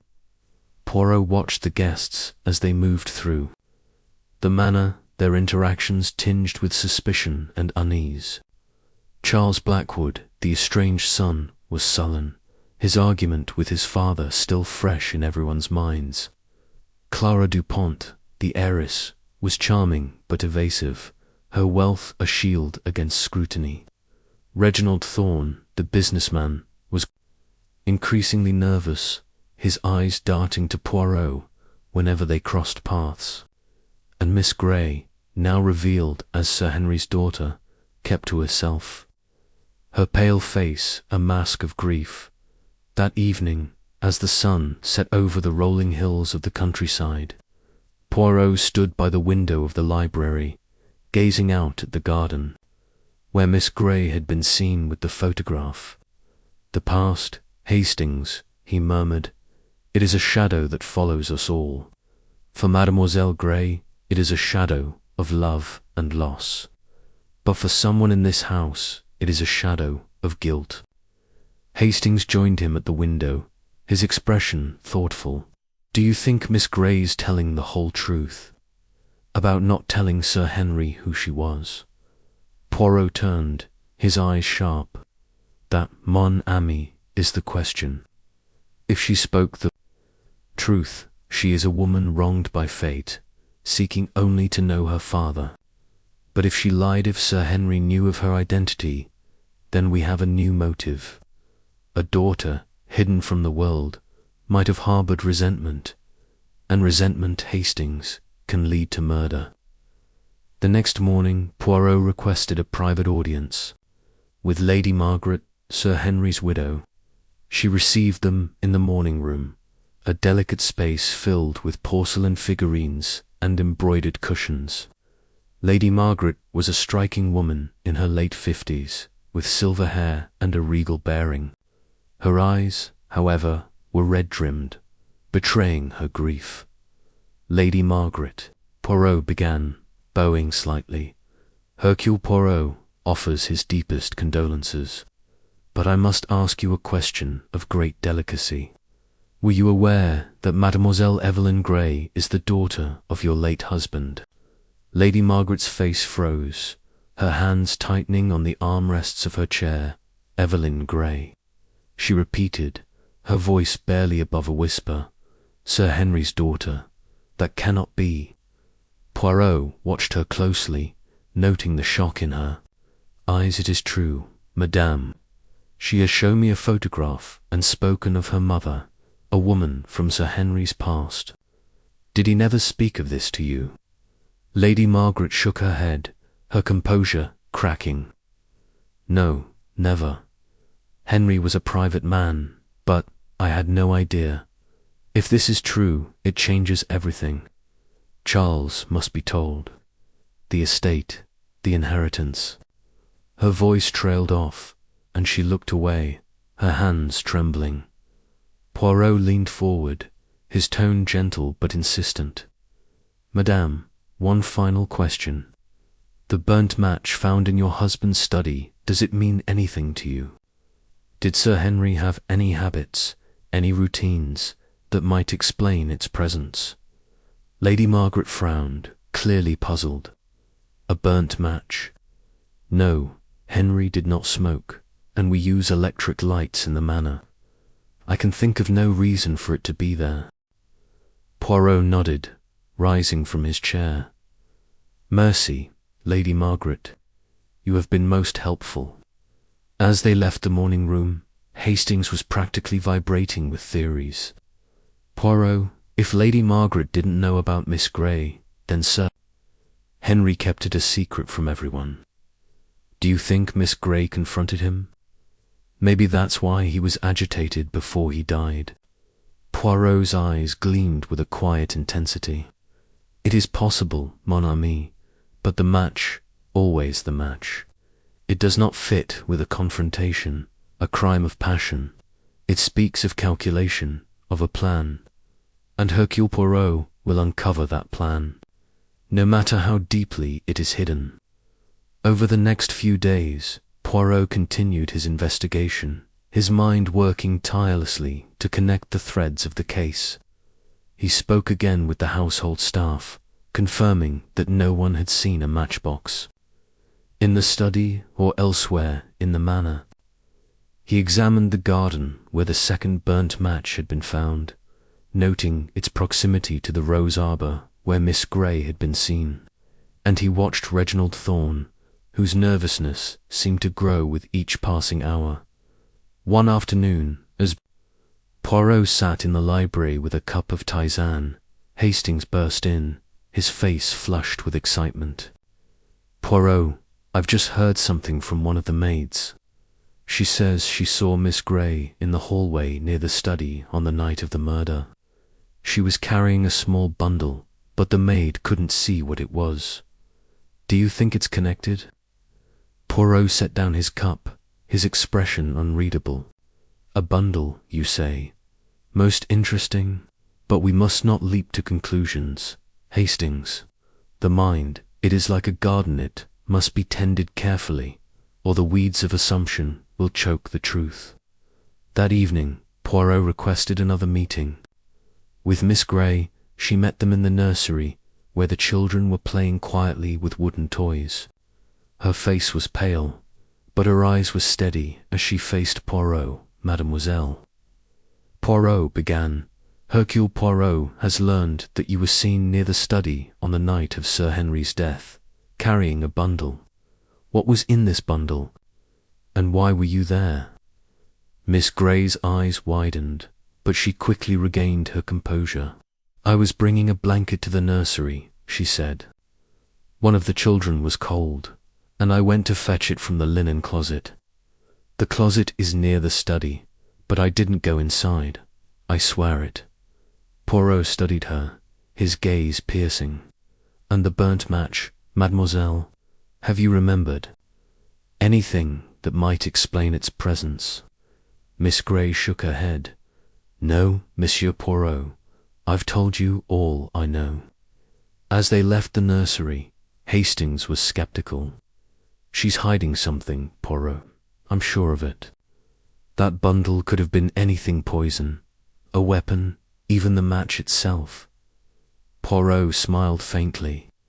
"You are eager for answers, mon ami, but the truth is not so easily grasped. Mademoiselle Grey has her secrets, yes, but so do others in this house. The burnt match is the key, and soon Hercule Poirot will unlock its secret." The investigation continued, with Poirot's mind working like a finely tuned machine. He spent hours in the library, poring over Sir Henry's papers, searching for any clue that might connect to the match or to Miss Grey's story. He questioned the guests again, noting their alibis, their contradictions, their hidden fears.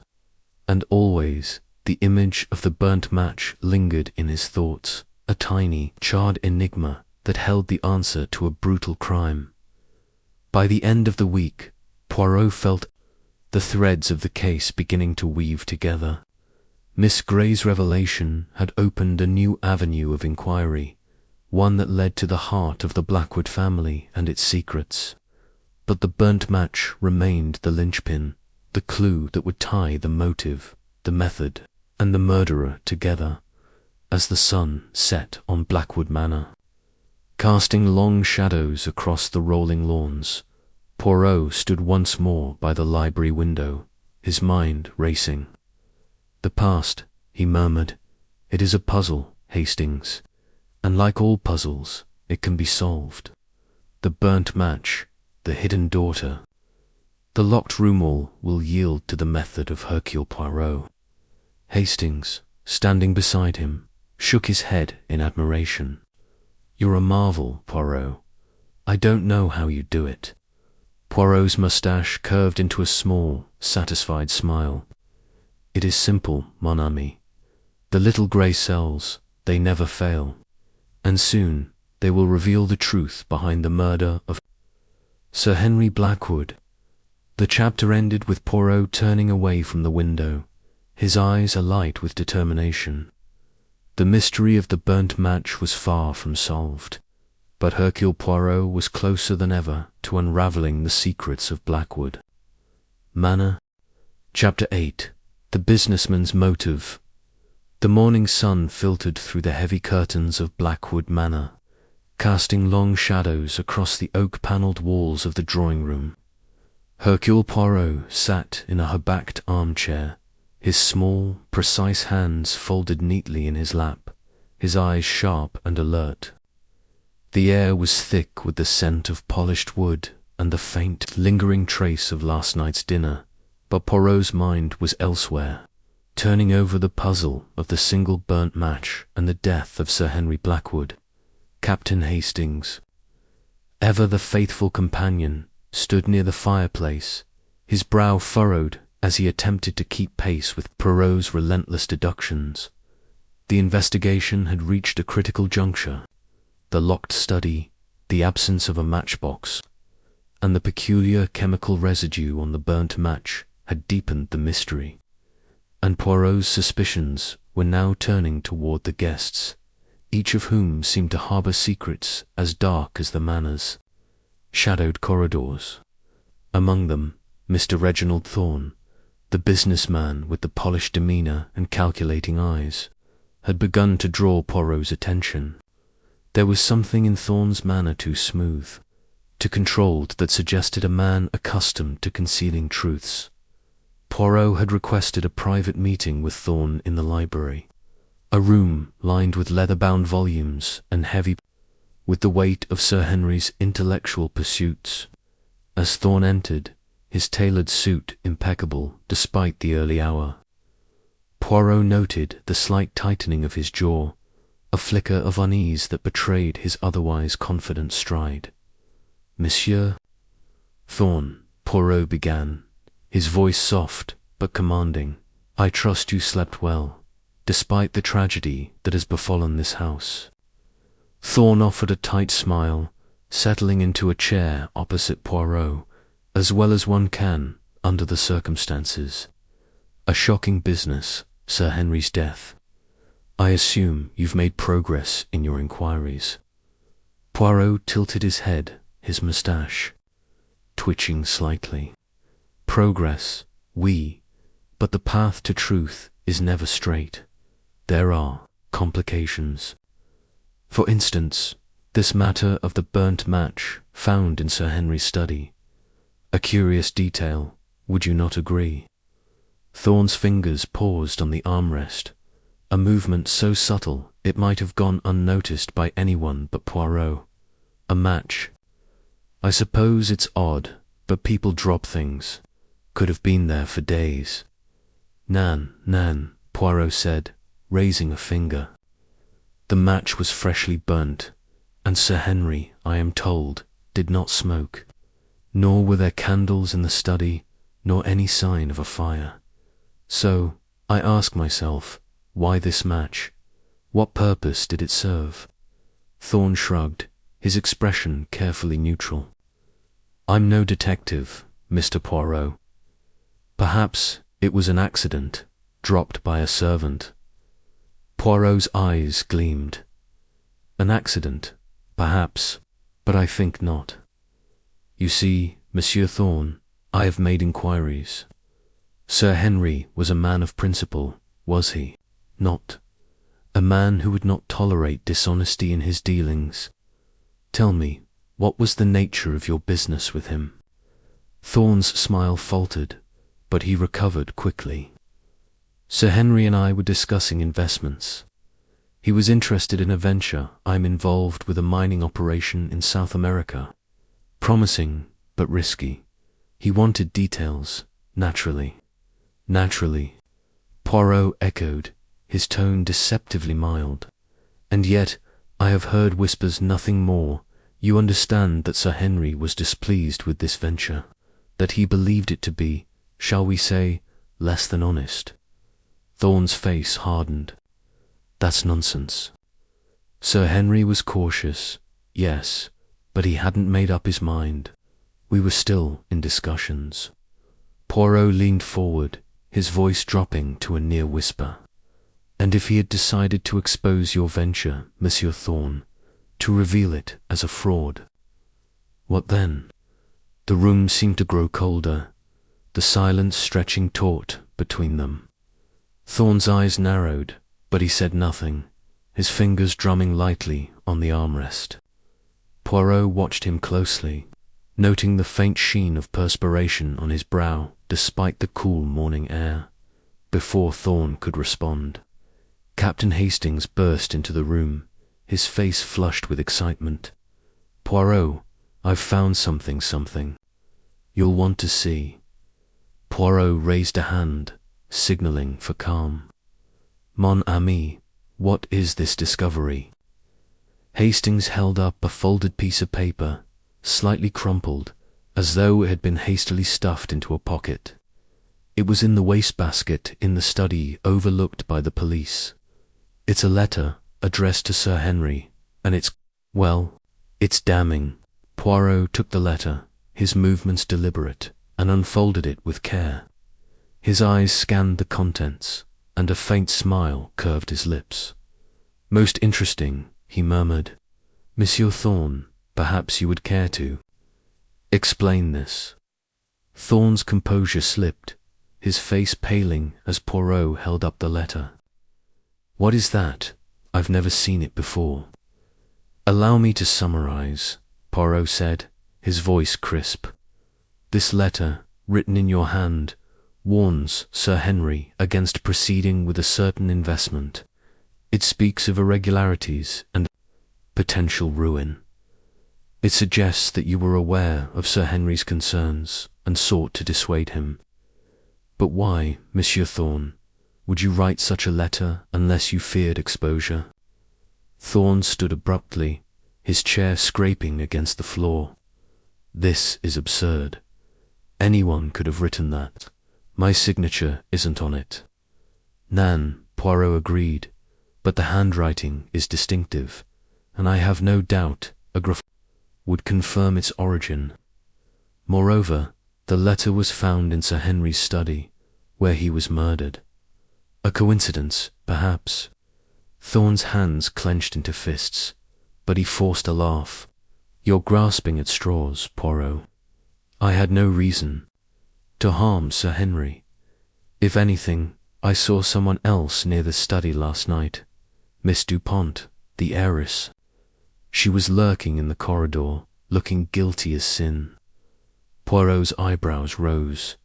"Miss Clara Dupont. This is a serious accusation, monsieur. You are certain?" "Absolutely," Thorn said, seizing the opportunity to shift suspicion. "She was there, near the study door, just after dinner. I didn't think much of it at the time, but now, well, you might want to ask her what she was doing." Poirot nodded thoughtfully, though his eyes never left Thorn's face. "I shall, monsieur. Rest assured, I shall ask many questions. But for now, I thank you for your time." As Thorn left the library, his steps quick and purposeful, Hastings turned to Poirot, his voice low. "Do you believe him, Poirot, about Clara?" Poirot adjusted his cufflinks, his expression unreadable. "Believe him, Nan, mon ami. Monsieur Thorn is a man who plays chess with the truth, moving pieces to suit his needs. But this letter, this is a piece he did not expect us to find. It tells us that Sir Henry was a threat to him, and that is a motive for murder. But what about Clara?" Hastings pressed. "If Thorn saw her near the study, could she be involved?" Poirot's eyes twinkled. "Perhaps, Hastings, perhaps. But I suspect Monsieur Thorn wishes to divert our attention. The burnt match, the locked room, the letter, these are not random. They are threads in a tapestry, and I, Hercule Poirot, shall unravel it." The rest of the morning passed in a flurry of activity. Poirot requested a meeting with Clara Dupont, who swept into the drawing-room in a cloud of perfume and silk, her auburn hair catching the light. She was a woman accustomed to admiration, her every gesture calculated to charm.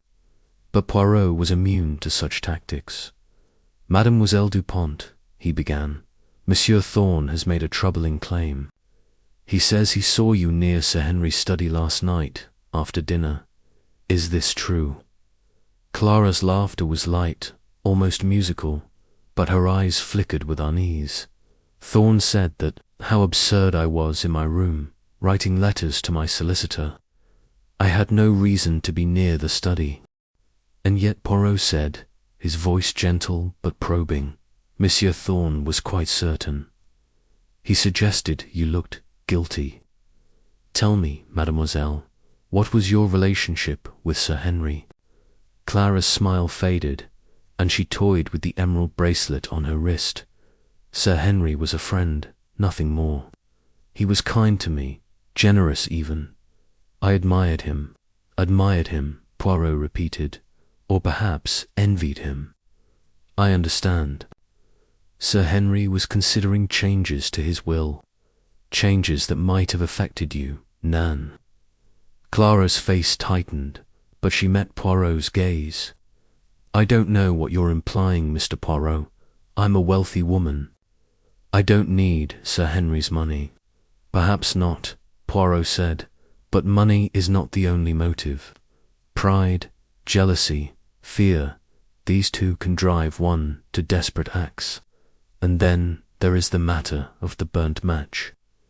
Did you, by chance, notice anything unusual in the dining room last night? A smell of smoke, perhaps? Clara hesitated, her fingers pausing on the bracelet. Smoke? I don't recall. It was a tense evening, with Charles and Sir Henry arguing. I wasn't paying attention to smells. Poirot nodded, as though satisfied, but his mind was racing.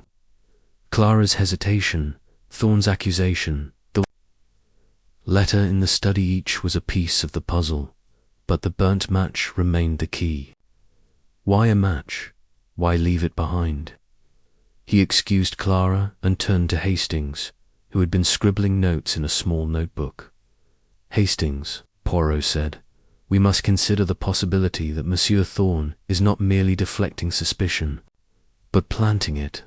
His accusation against Mademoiselle Dupont is convenient, too convenient. And yet, we cannot dismiss it entirely. Hastings frowned. So, you think Thorn's lying about Clara to cover his own tracks? Perhaps, Poirot said, or perhaps they are both hiding something. The match, Hastings, the match is the key. It was not dropped by accident. It was used for a purpose, and that purpose is tied to Sir Henry's death. The day wore on, with Poirot moving through the manor like a shadow, observing, questioning, and piecing together the fragments of the case. He interviewed the household staff again, confirming that Thorn had been seen in the library late the previous evening, though no one could verify his exact movements after dinner. The butler, a stoic man named Jenkins, mentioned a curious detail. Thorn had asked about the manor's architectural plans a week earlier, claiming an interest in historical buildings. Poirot's interest was piqued. Could Thorn have discovered something in those plans, a secret passage, perhaps, that allowed him to enter the locked study? Poirot requested access to the manor's archives, where he and Hastings spent hours poring over dusty blueprints and faded documents. The manor, built in the 17th century, was a labyrinth of hidden staircases and concealed rooms, a relic of a time when secrecy was a matter of survival. One blueprint, yellowed with age, showed a narrow passage connecting the library to the study, its entrance hidden behind a bookcase. Poirot's fingers traced the lines, his mind alight with possibilities. Hastings, he said, his voice low with excitement, this is most significant. If Monsieur Thorn knew of this passage, he could have entered the study without a key, committed the crime, and left the match behind, perhaps by mistake, perhaps by design. But why the match? Hastings asked, his frustration evident. What does it mean?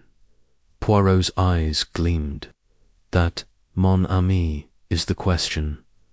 The match was struck, but for what? To light a cigarette. Nan, Sir Henry did not smoke. To burn a document. Nan, there were no ashes. To ignite something else, something chemical, perhaps. We must find out. As evening fell, Poirot gathered the guests in the drawing-room once more, his demeanour calm but authoritative. The tension in the room was palpable, with Charles glaring at Clara avoiding Thorn's gaze, and Miss Grey sitting quietly in a corner, her eyes fixed on Poirot. Lady Margaret, pale and drawn, clutched a handkerchief, her grief evident but controlled. "My friends," Poirot began, "we are gathered to discuss the tragedy that has struck this house. Sir Henry Blackwood was a man of honour, and his death was no accident. It was murder, planned with care and executed with cunning. But the murderer made one mistake: a single burnt match left in the study." The guests shifted uncomfortably, their eyes darting to one another. Thorn's face was a mask of composure, but his hands betrayed him. Clenching the arms of his chair, Poirot continued, his voice steady. "This match, it is not merely a clue, it is the heart of the mystery. It was struck, but for what purpose? I have a theory, but I require one final piece of evidence. Tonight, I ask you all to remain vigilant. The truth, it will reveal itself." As the guests dispersed, Poirot caught Thorn's eye, noting the flicker of fear that crossed his face. The businessman was clever, but he was not infallible. Poirot's plan was forming, a trap to catch a killer, and the burnt match would be the bait. The night was long, with the Manor's creaking floors and whispering winds creating an atmosphere of unease. Poirot and Hastings took turns keeping watch, their eyes on the library, where the hidden passage lay. At midnight, a soft creak echoed through the silence, and Poirot's senses sharpened. Someone was moving, someone who did not wish to be seen. From the shadows, a figure emerged. Thorn, his face pale in the moonlight, his hands clutching a small object. Poirot stepped forward, his voice cutting through the darkness. "Monsieur." "Thorn, you are up late, and what is that you hold?" "Another match, perhaps." Thorn froze, his eyes wide with panic. "Poirot, this is nothing. I couldn't sleep, that's all." "Nothing," Poirot said, his tone laced with irony. "Then you will not mind if I examine it?" Before Thorn could protest, Poirot deftly plucked the object from his hand, a match, unstruck but identical to the one found in the study. "Most curious," Poirot murmured. "You seem to have a fondness for matches, monsieur. Shall we discuss this further?" Thorn's shoulders slumped, defeat written in his posture. "It's not what you think," he said, but his voice lacked conviction. Poirot smiled, a predator closing in on its prey. "Oh, I think it is exactly what I think, Monsieur Thorn. Come, let us return to the drawing-room. There is much to explain." The confrontation that followed was a masterclass in Poirot's method, his questions sharp and unrelenting, peeling away Thorn's defences layer by layer. The businessman's story unravelled, revealing a web of deceit that stretched from Blackwood Manor to the jungles of South America. The letter, the hidden passage, the burnt match pointed to a man desperate to protect his secrets, even at the cost of a life. As dawn broke over the manor, Poirot stood at the window, the first light illuminating his face. The case was not yet closed, but the truth was within reach. The burnt match, a seemingly trivial clue, had ignited a chain of deductions that would bring a killer to justice, and Hercule Poirot, with his little grey cells, would ensure that justice was served. Chapter 9. The Red Herring. The morning sun filtered through the heavy drapes of Blackwood Manor, casting long shadows across the polished oak floors of the drawing-room. Hercule Poirot stood by the window, his hands clasped behind his back, his keen eyes scanning the room where the guests had gathered after breakfast. The air was thick with tension, the kind that follows a murder in a house where everyone is a suspect. Captain Hastings sat in a high-backed chair, his notebook open, scribbling observations with a furrowed brow. The others Charles Blackwood, Clara Dupont, Reginald Thorne, and Miss Evelyn Grace sat in uneasy silence, their faces a mixture of apprehension and defiance. Poirot turned from the window, his moustache twitching slightly as he surveyed the group. "Mies, Amos," he began, his voice calm but carrying the weight of authority. "We are at a critical juncture in this investigation. The death of Sir Henry Blackwood is no simple matter. The locked room, the single burnt match, these are not accidents but pieces of a puzzle most intricate. And now we have a new development that demands our attention." The room stirred. Charles, slouched in an armchair, straightened up, his eyes narrowing. "What new development?" he demanded, his voice sharp with impatience. "Have you found something, or are you just stringing us along?" Poirot raised a hand, his gesture both placating and commanding. "Patience, Monsieur Charles. All will be revealed in due time. But first, let us address a matter that has come to my attention, a matter that may change the course of our inquiry." He paused, letting the silence hang heavy, knowing it would unsettle them. His eyes moved from one face to another, noting the flicker of Clara's lashes, the tightening of Thorne's jaw, the way Miss Grey's fingers twisted the hem of her sleeve. Hastings, ever loyal, leaned forward, his pencil poised, waiting for Poirot's next revelation. "It has come to my notice," Poirot continued, "that a second burnt match has been discovered, not in the study, where Sir Henry met his unfortunate end, but in the garden beneath the yew tree near the east wing." A gasp escaped Clara's lips, and she quickly covered her mouth, her wide eyes darting to Thorne. Thorne's face remained impassive, but his fingers drummed lightly on the armrest of his Cheritel, Poirot noted, of a man trying to mask his unease. Charles shot to his feet, his face flushed. "Another match. What the devil does that mean? Are you saying the killer was wandering about the garden, leaving clues like breadcrumbs?" Poirot's lips curved into a faint smile. "Perhaps, Monsieur Charles. Or perhaps it is something else entirely, a red herring, designed to mislead us, to divert our attention from the truth."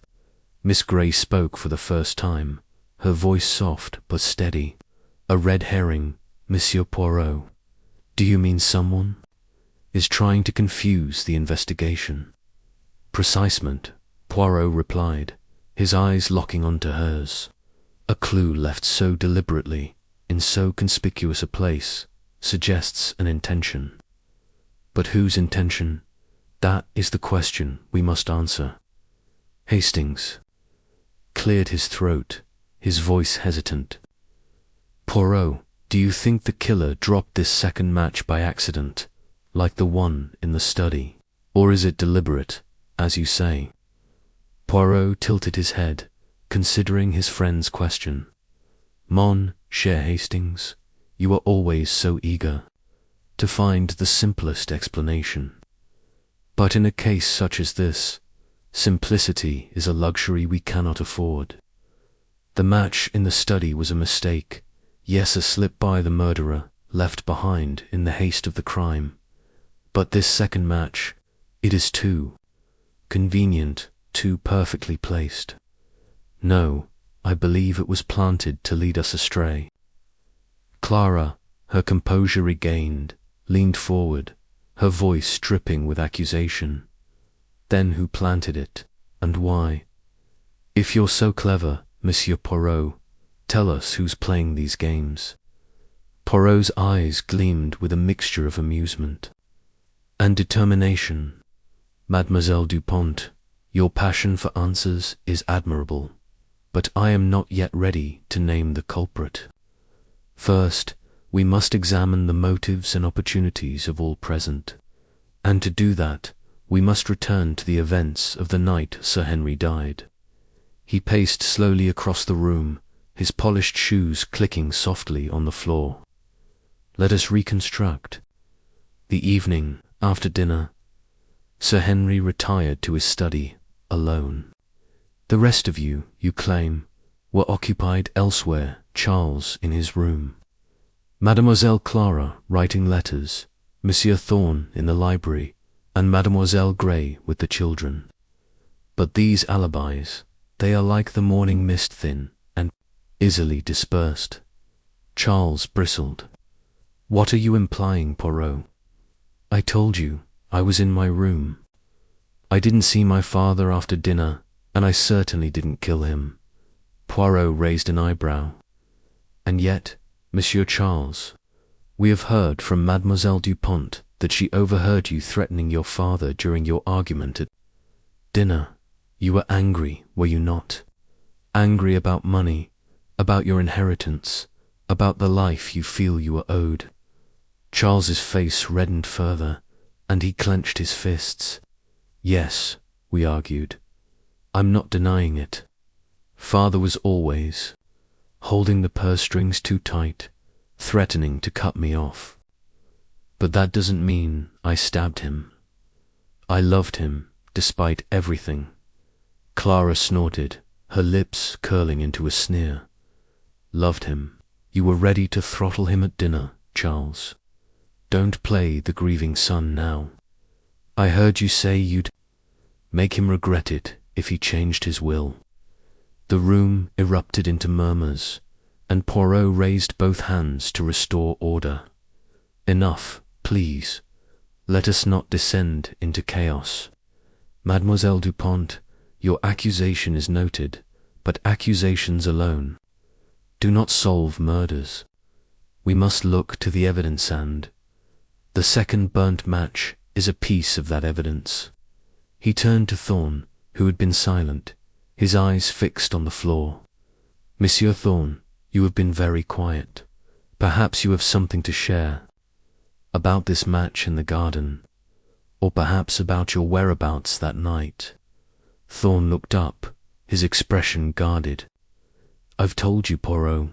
I was in the library, going over some papers. Business matters, you understand. I didn't see Sir Henry after dinner, and I certainly didn't go near the garden. And yet, Poirot said, his voice soft but piercing, you were seen near the study that night, were you not? Mademoiselle Dupont mentioned it, and I have reason to believe others may confirm this. Thorn's eyes flickered with something, fear perhaps, or calculation. Clara's mistaken, he said quickly. She's trying to shift suspicion onto me. I was nowhere near the study. Clara's voice rose, sharp and indignant. Liar. I saw you, Thorn, skulking about in the corridor near the study door. You looked like you were up to no good, and now you're denying it. Poirot's gaze shifted between them, his mind working rapidly. The accusations were flying fast, but he sensed a pattern emerging, a web of deceit, woven to obscure the truth. The second burnt match was key, he was certain, but its purpose remained elusive. Was it a genuine clue, dropped in error, or a deliberate attempt to muddy the waters? He turned to Miss Gray, who had been watching the exchange with quiet intensity. Mademoiselle Gray, you have been most reserved today. Have you no thoughts on this matter of the match, or perhaps on the events of that night? Miss Gray's eyes met his, and for a moment Poirot saw a flash of something, guilt, perhaps, or fear. I've told you, Monsieur Poirot, I was with the children. I put them to bed and stayed in their room until well after 10. I didn't see anything unusual, and I certainly didn't go near the garden. Poirot nodded, but his expression betrayed nothing. Very well, but let us not forget that the manor is large, and its corridors are many. It is possible, is it not, that someone could move about unseen, planting clues to mislead us. The room fell silent again, the weight of his words settling over the group. Hastings, unable to contain himself, leaned forward. "Poirot, do you really think someone planted that match to throw us off? But who would do such a thing, and why?" Poirot smiled faintly. "Mon ami, the why is always the heart of the matter. A red herring is not placed without purpose. It is meant to distract, to divert suspicion from the true culprit. And so, we must ask ourselves, who benefits from this distraction?" He paced again, his mind racing through the possibilities. The first burnt match, found in the study, had been a mistaken oversight by the killer, left behind in the act of committing the crime. But this second match, in the garden, was different. It was too deliberate, too exposed. Someone wanted it to be found, but why? To implicate another, to confuse the timeline of the crime, or to draw attention away from some other detail. Poirot stopped pacing and faced the group. "Let us consider the facts. Sir Henry was killed in a locked room, stabbed through the heart, with a single burnt match as the only clue. The study was sealed. No one could enter or leave without the key, which was found in Sir Henry's pocket. And yet, we now have a second match, found in the garden, far from the scene of the crime. What does this tell us?" Charles shook his head, his frustration evident. "It tells us nothing. It's just another puzzle piece that doesn't fit. You're supposed to be solving this, Poirot, not making it more complicated." Poirot's eyes twinkled with amusement. "On the contrary, Monsieur Charles, it is in the complexity that we find clarity. The little grey cells, they work tirelessly, piecing together the fragments. And this second matchet is a fragment most revealing." He turned to the butler, who had been standing discreetly by the door. "Monsieur Jenkins, a question, if you please. The garden has been searched thoroughly since the discovery of the match." Jenkins, a wiry man with a perpetually nervous demeanour, nodded. "Yes, sir. The groundskeeper and I went over the area this morning after you mentioned it.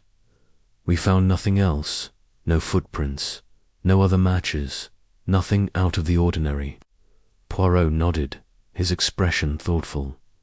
"Merci, Monsieur Jenkins. That is most interesting.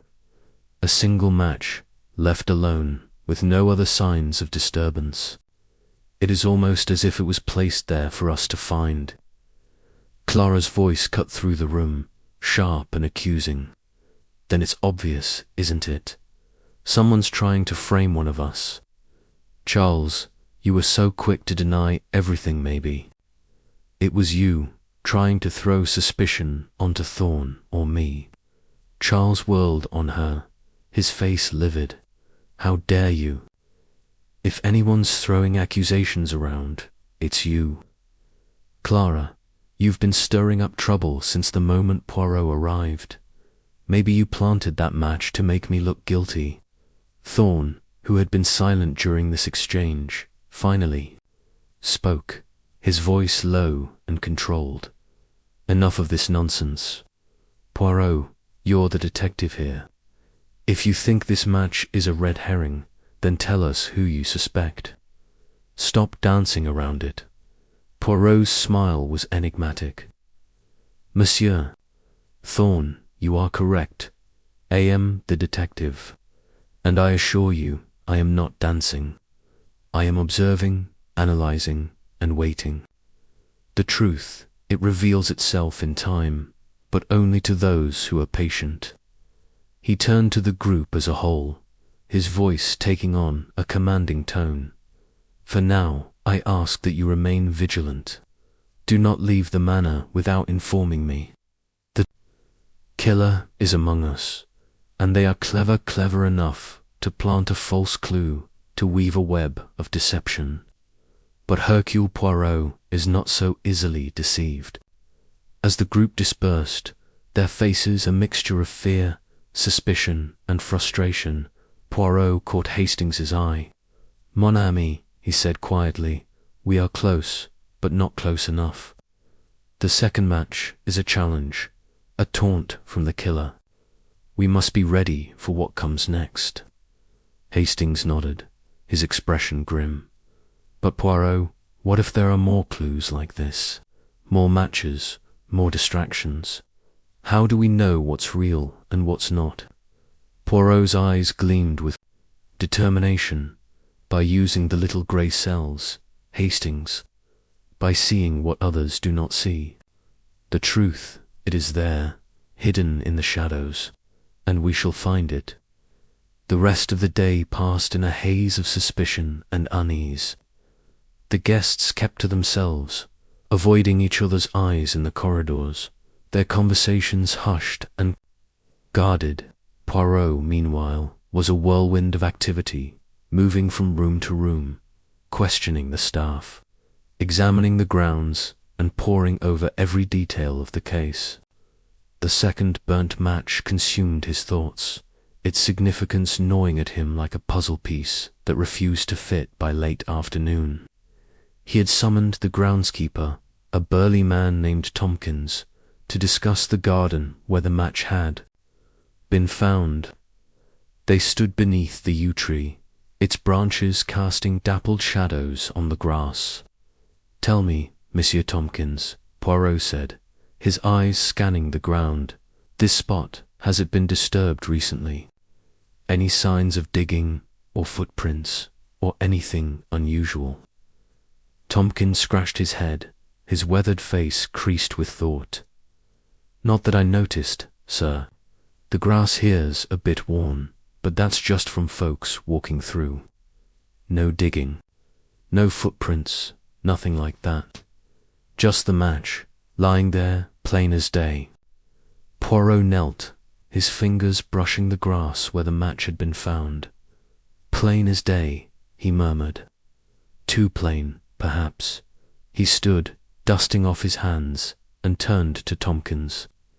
"And you are certain no one was seen in this area?" "The night of the murder? Not a soul," Sir Tompkins replied. "I was out here till near midnight, checking the gates. Didn't see anyone, and I'd have noticed if someone was poking about." Poirot nodded, his mind racing. The match had been placed after midnight, then, when the grounds were empty, but by whom, and why here, under the yew tree, far from the study where Sir Henry had died? He returned to the manor, his thoughts a tangle of possibilities. The second match was a deliberate act, he was certain, but its purpose remained elusive. Was it meant to implicate someone specific, Charles, perhaps, whose argument with his father was no secret? Or was it a broader attempt to confuse the investigation, to make Poirot doubt his own deductions? In the library, he found Hastings poring over a map of the manor's grounds, his brow furrowed. "Poirot," Hastings said, looking up, "I've been thinking about that match in the garden. What if it's not about the murder itself? What if it's a signal, or a message, something the killer wanted us to find, but not for the reasons we think?" Poirot's eyes lit up. "A signal, you say? An interesting theory, mon ami, but a signal to whom, and for what purpose?" Hastings shrugged, his frustration evident. "I don't know, Poirot. This whole case is like a maze.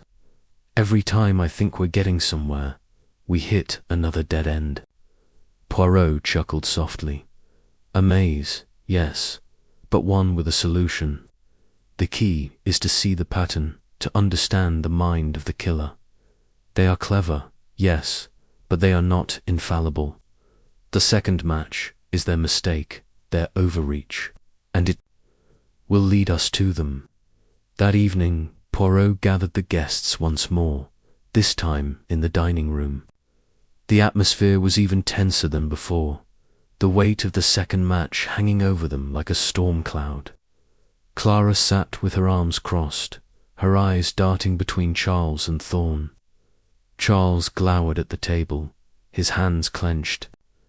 Thorn maintained his air of calm detachment, but Poirot noticed the slight tremor in his fingers as he lifted his glass.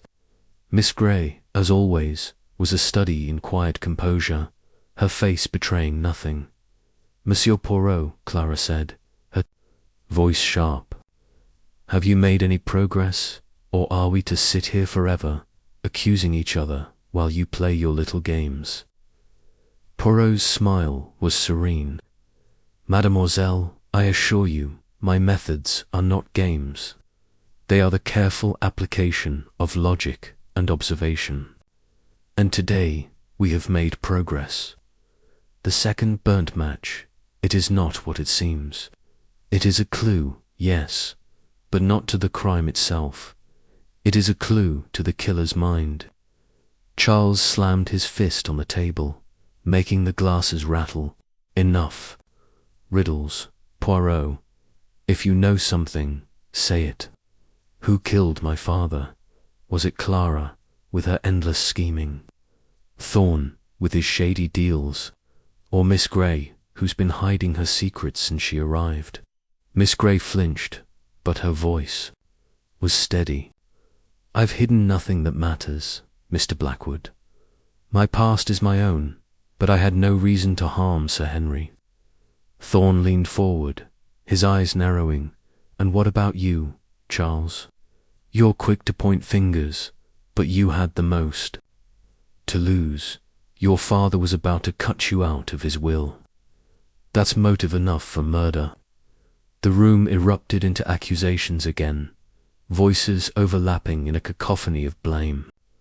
Poirot raised his hands, his voice cutting through the noise. "The truth, it is not found in shouting matches, but in the quiet examination of facts."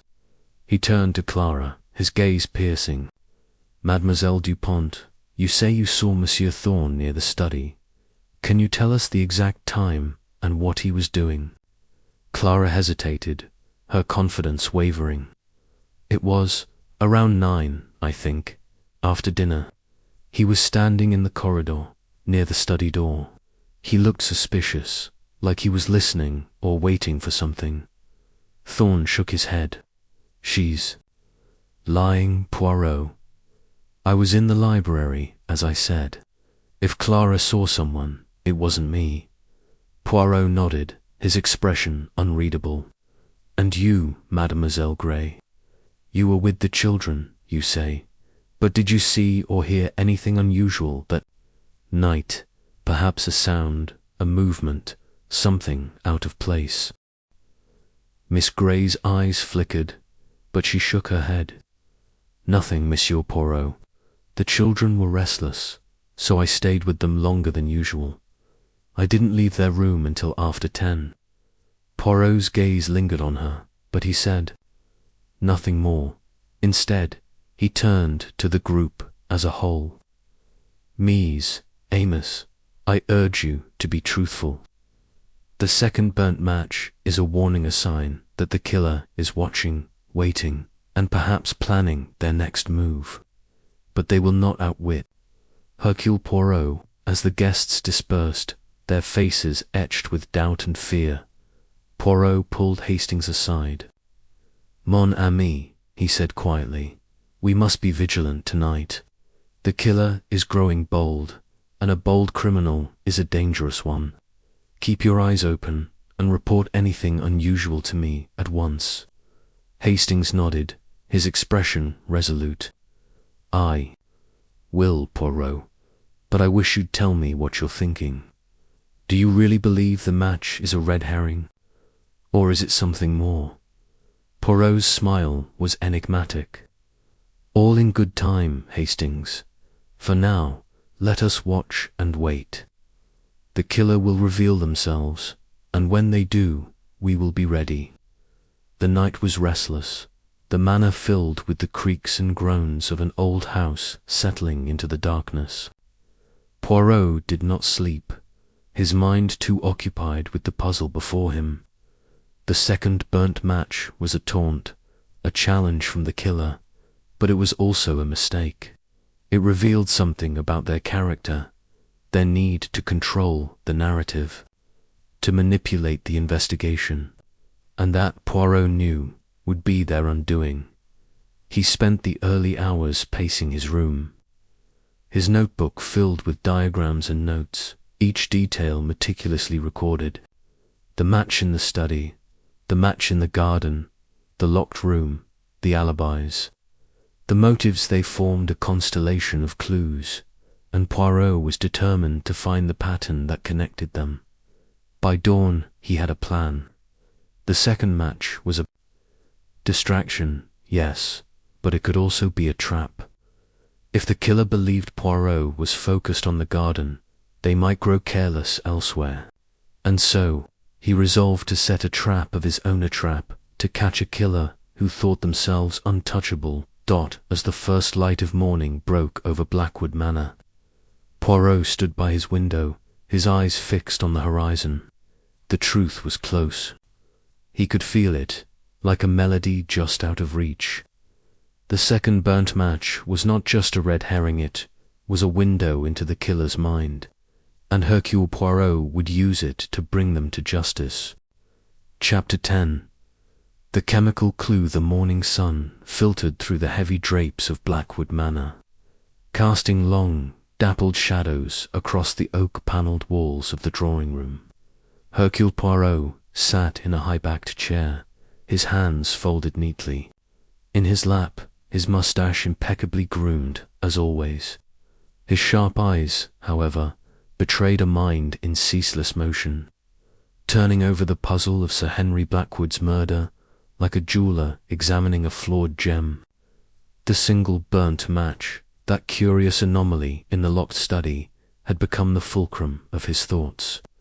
It was no ordinary clue, he was certain, and its significance was beginning to crystallize in his little grey cells. Captain Hastings, ever the loyal companion, paced near the fireplace, his brow furrowed. "I say, Poirot, this match business is driving me up the wall.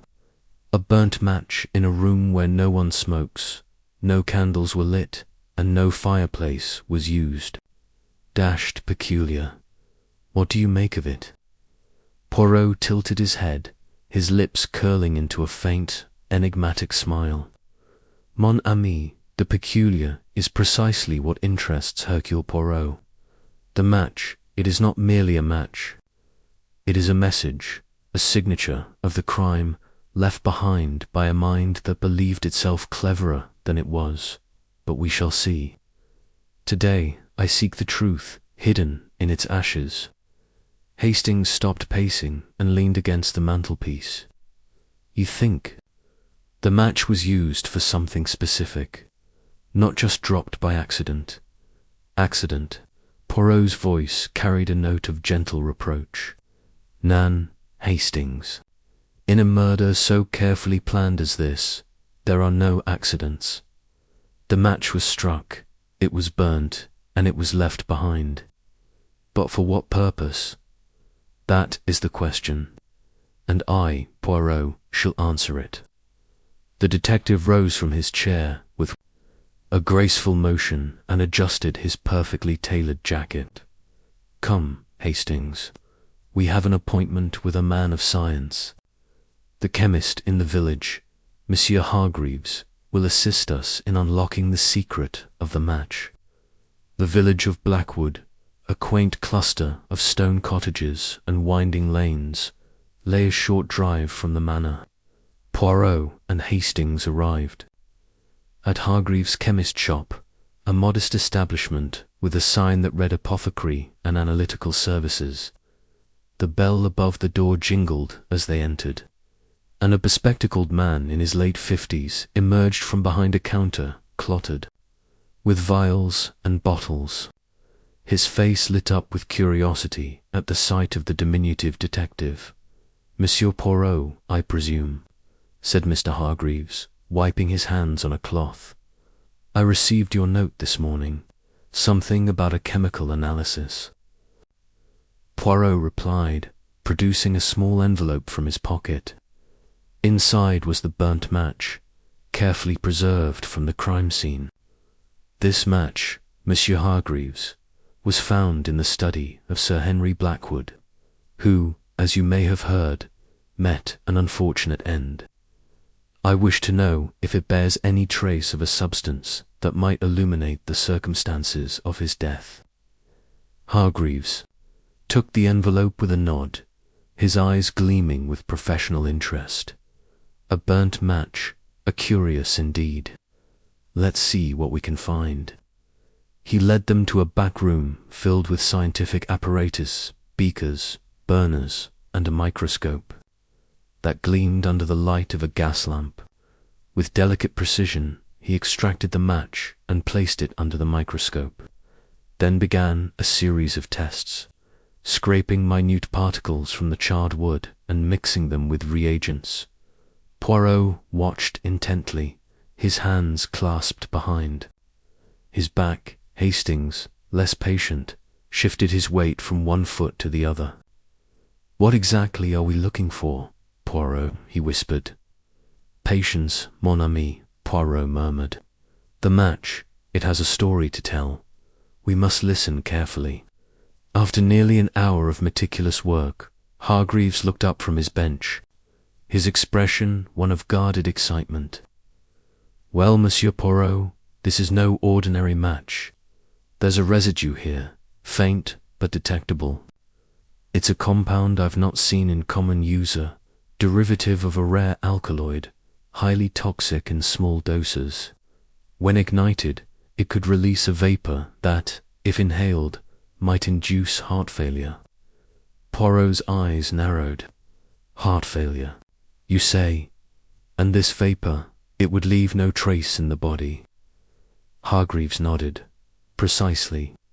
The compound breaks down rapidly in the bloodstream. A post-mortem would likely show a heart attack, with no indication of poisoning unless one knew exactly what to look for. Whoever used this match was clever, very clever." "Clever," oui, Poirot said softly, "but not clever enough to escape Hercule Poirot." He turned to Hastings, his voice brisk. "This changes everything, Hastings. The stab wound to Sir Henry's heart, it was a deception, a flourish to mislead us. The true cause of death was this poison, delivered by the match. The killer struck the match, ignited the chemical, and left Sir Henry to breathe his last in that locked room." Hastings' eyes widened. "Good Lord, Poirot, but how did they get the poison into the room, and why leave the match behind?" "The how is a matter of mechanics, which we shall uncover," Poirot replied. "As for the why, I suspect it was an oversight. The killer believed the match would be consumed entirely in the reaction, leaving no trace, but the match, it survived, and now it accuses its master." Back at Blackwood Manor, the revelation of the chemical residue sent ripples through Poirot's investigation. The household was abuzz with whispers, and the guests, already on edge, grew more guarded. Poirot gathered them in the drawing-room to gauge their reactions, his keen eyes searching for the telltale signs of guilt. "Mesdames et messieurs," he began, standing before the fireplace, "I have learned something most intriguing about the death of Sir Henry Blackwood. The single burnt match found in his study was no ordinary match. It bore traces of a poison, a substance so rare that only someone with specialized knowledge could have procured it. I ask you now who among you has such knowledge?" The room fell silent. Lady Margaret, pale and composed, clutched her handkerchief. Charles Blackwood, slouched in an armchair, stared at the floor. Clara Dupont, her diamond earrings catching the light, raised an eyebrow. "Are you accusing one of us, Monsieur Poirot?" she asked, her tone sharp. "I accuse no one yet," Poirot replied smoothly. "I merely observe, And I observe that someone in this house knew how to use a match to kill a man without leaving a trace. That is no small feat, Mr. Reginald. Thorn, the businessman, shifted uncomfortably in his seat. This is preposterous, he muttered. I'm a man of commerce, not a chemist. I wouldn't know the first thing about poisons. Perhaps Poirot said, his gaze lingering. On Thorn, but commerce. It can lead to many connections. None. Suppliers, partners, perhaps even those who deal in substances less than legal. Thorn's face reddened, but he said nothing. Miss Evelyn Grey, the governess, sat quietly in the corner, her hands folded in her lap. Poirot noted her stillness. The way her eyes flickered toward Thorn for the briefest moment before returning to the floor. Miss Grey, Poirot said, turning to her, you have been most silent. Tell me, have you ever studied chemistry, perhaps in your education? Miss Grey's head snapped up, her cheeks flushing. I was educated in the usual subjects, Monsieur Poirot. Literature, history, a little science, but nothing so specialized as poisons. Poirot nodded, his expression unreadable. Then we shall continue to seek the truth. But know this, the match, it does not lie. It points to the killer, and I shall follow where it leads. As the guests dispersed, Hastings pulled Poirot aside.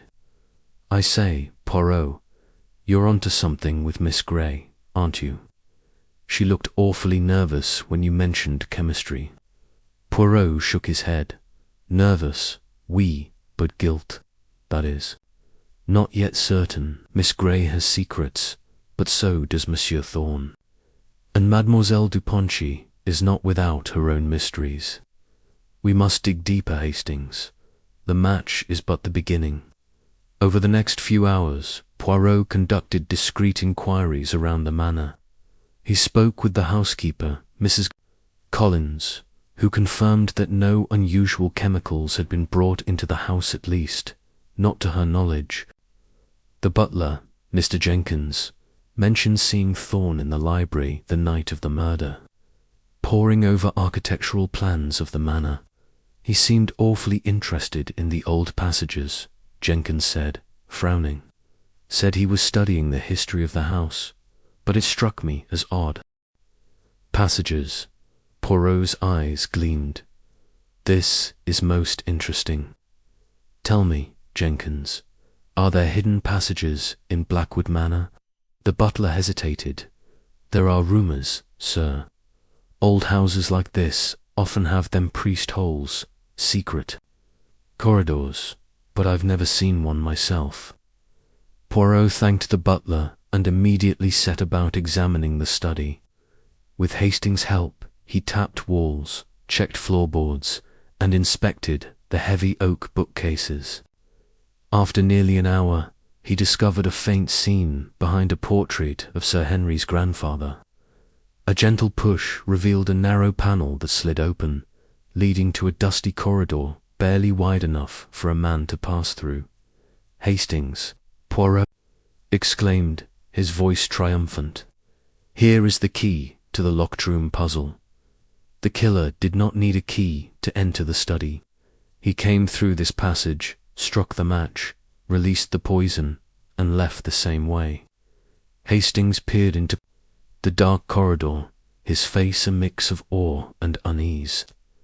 But who knew about this passage, Poirot? It's been hidden for years, by the sound of it. Exactement, Poirot said. And that is why we must now consider who had the opportunity to discover it. Monsieur Thorn, with his interest in the manor's plans, is a likely candidate.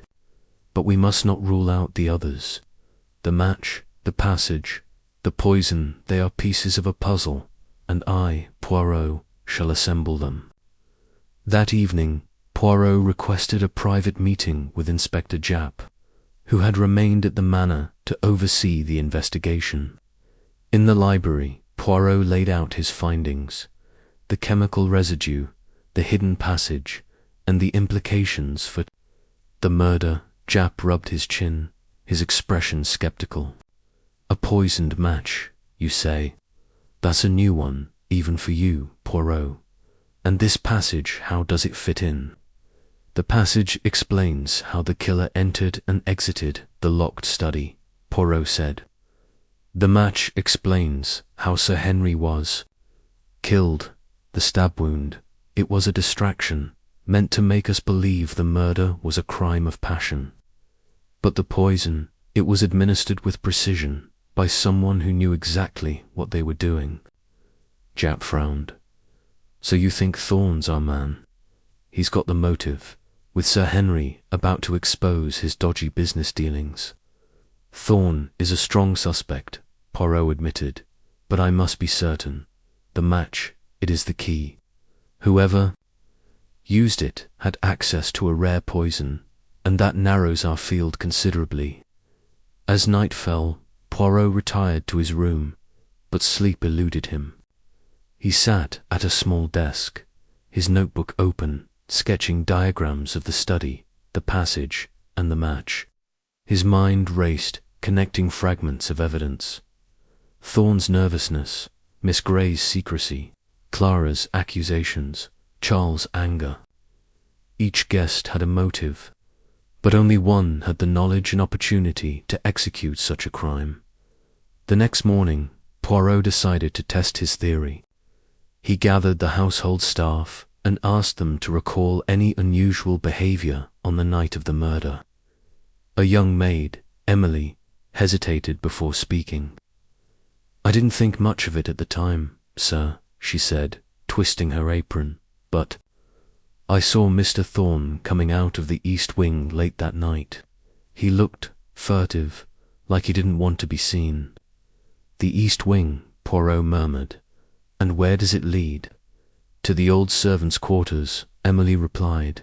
And, well, there's a staircase there that goes down to the cellars. I've heard stories about passages under the house, but I thought they were just tales. Poirot's eyes sparkled.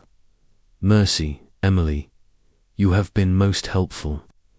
He and Hastings descended to the cellars, a damp, shadowy maze of stone walls and cobwebs.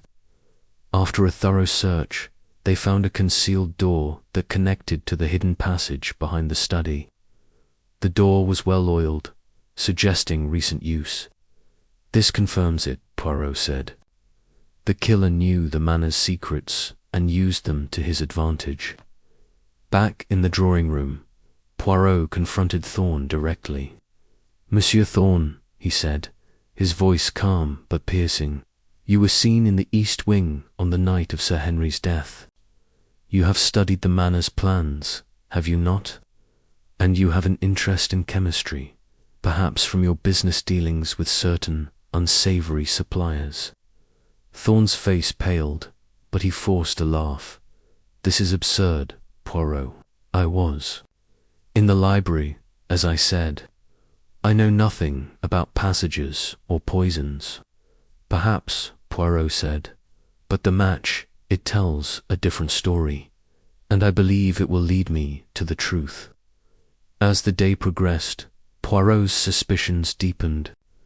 He requested a second analysis of the match, this time asking Hargreaves to compare it to samples of chemicals Thorne might have accessed through his business contacts.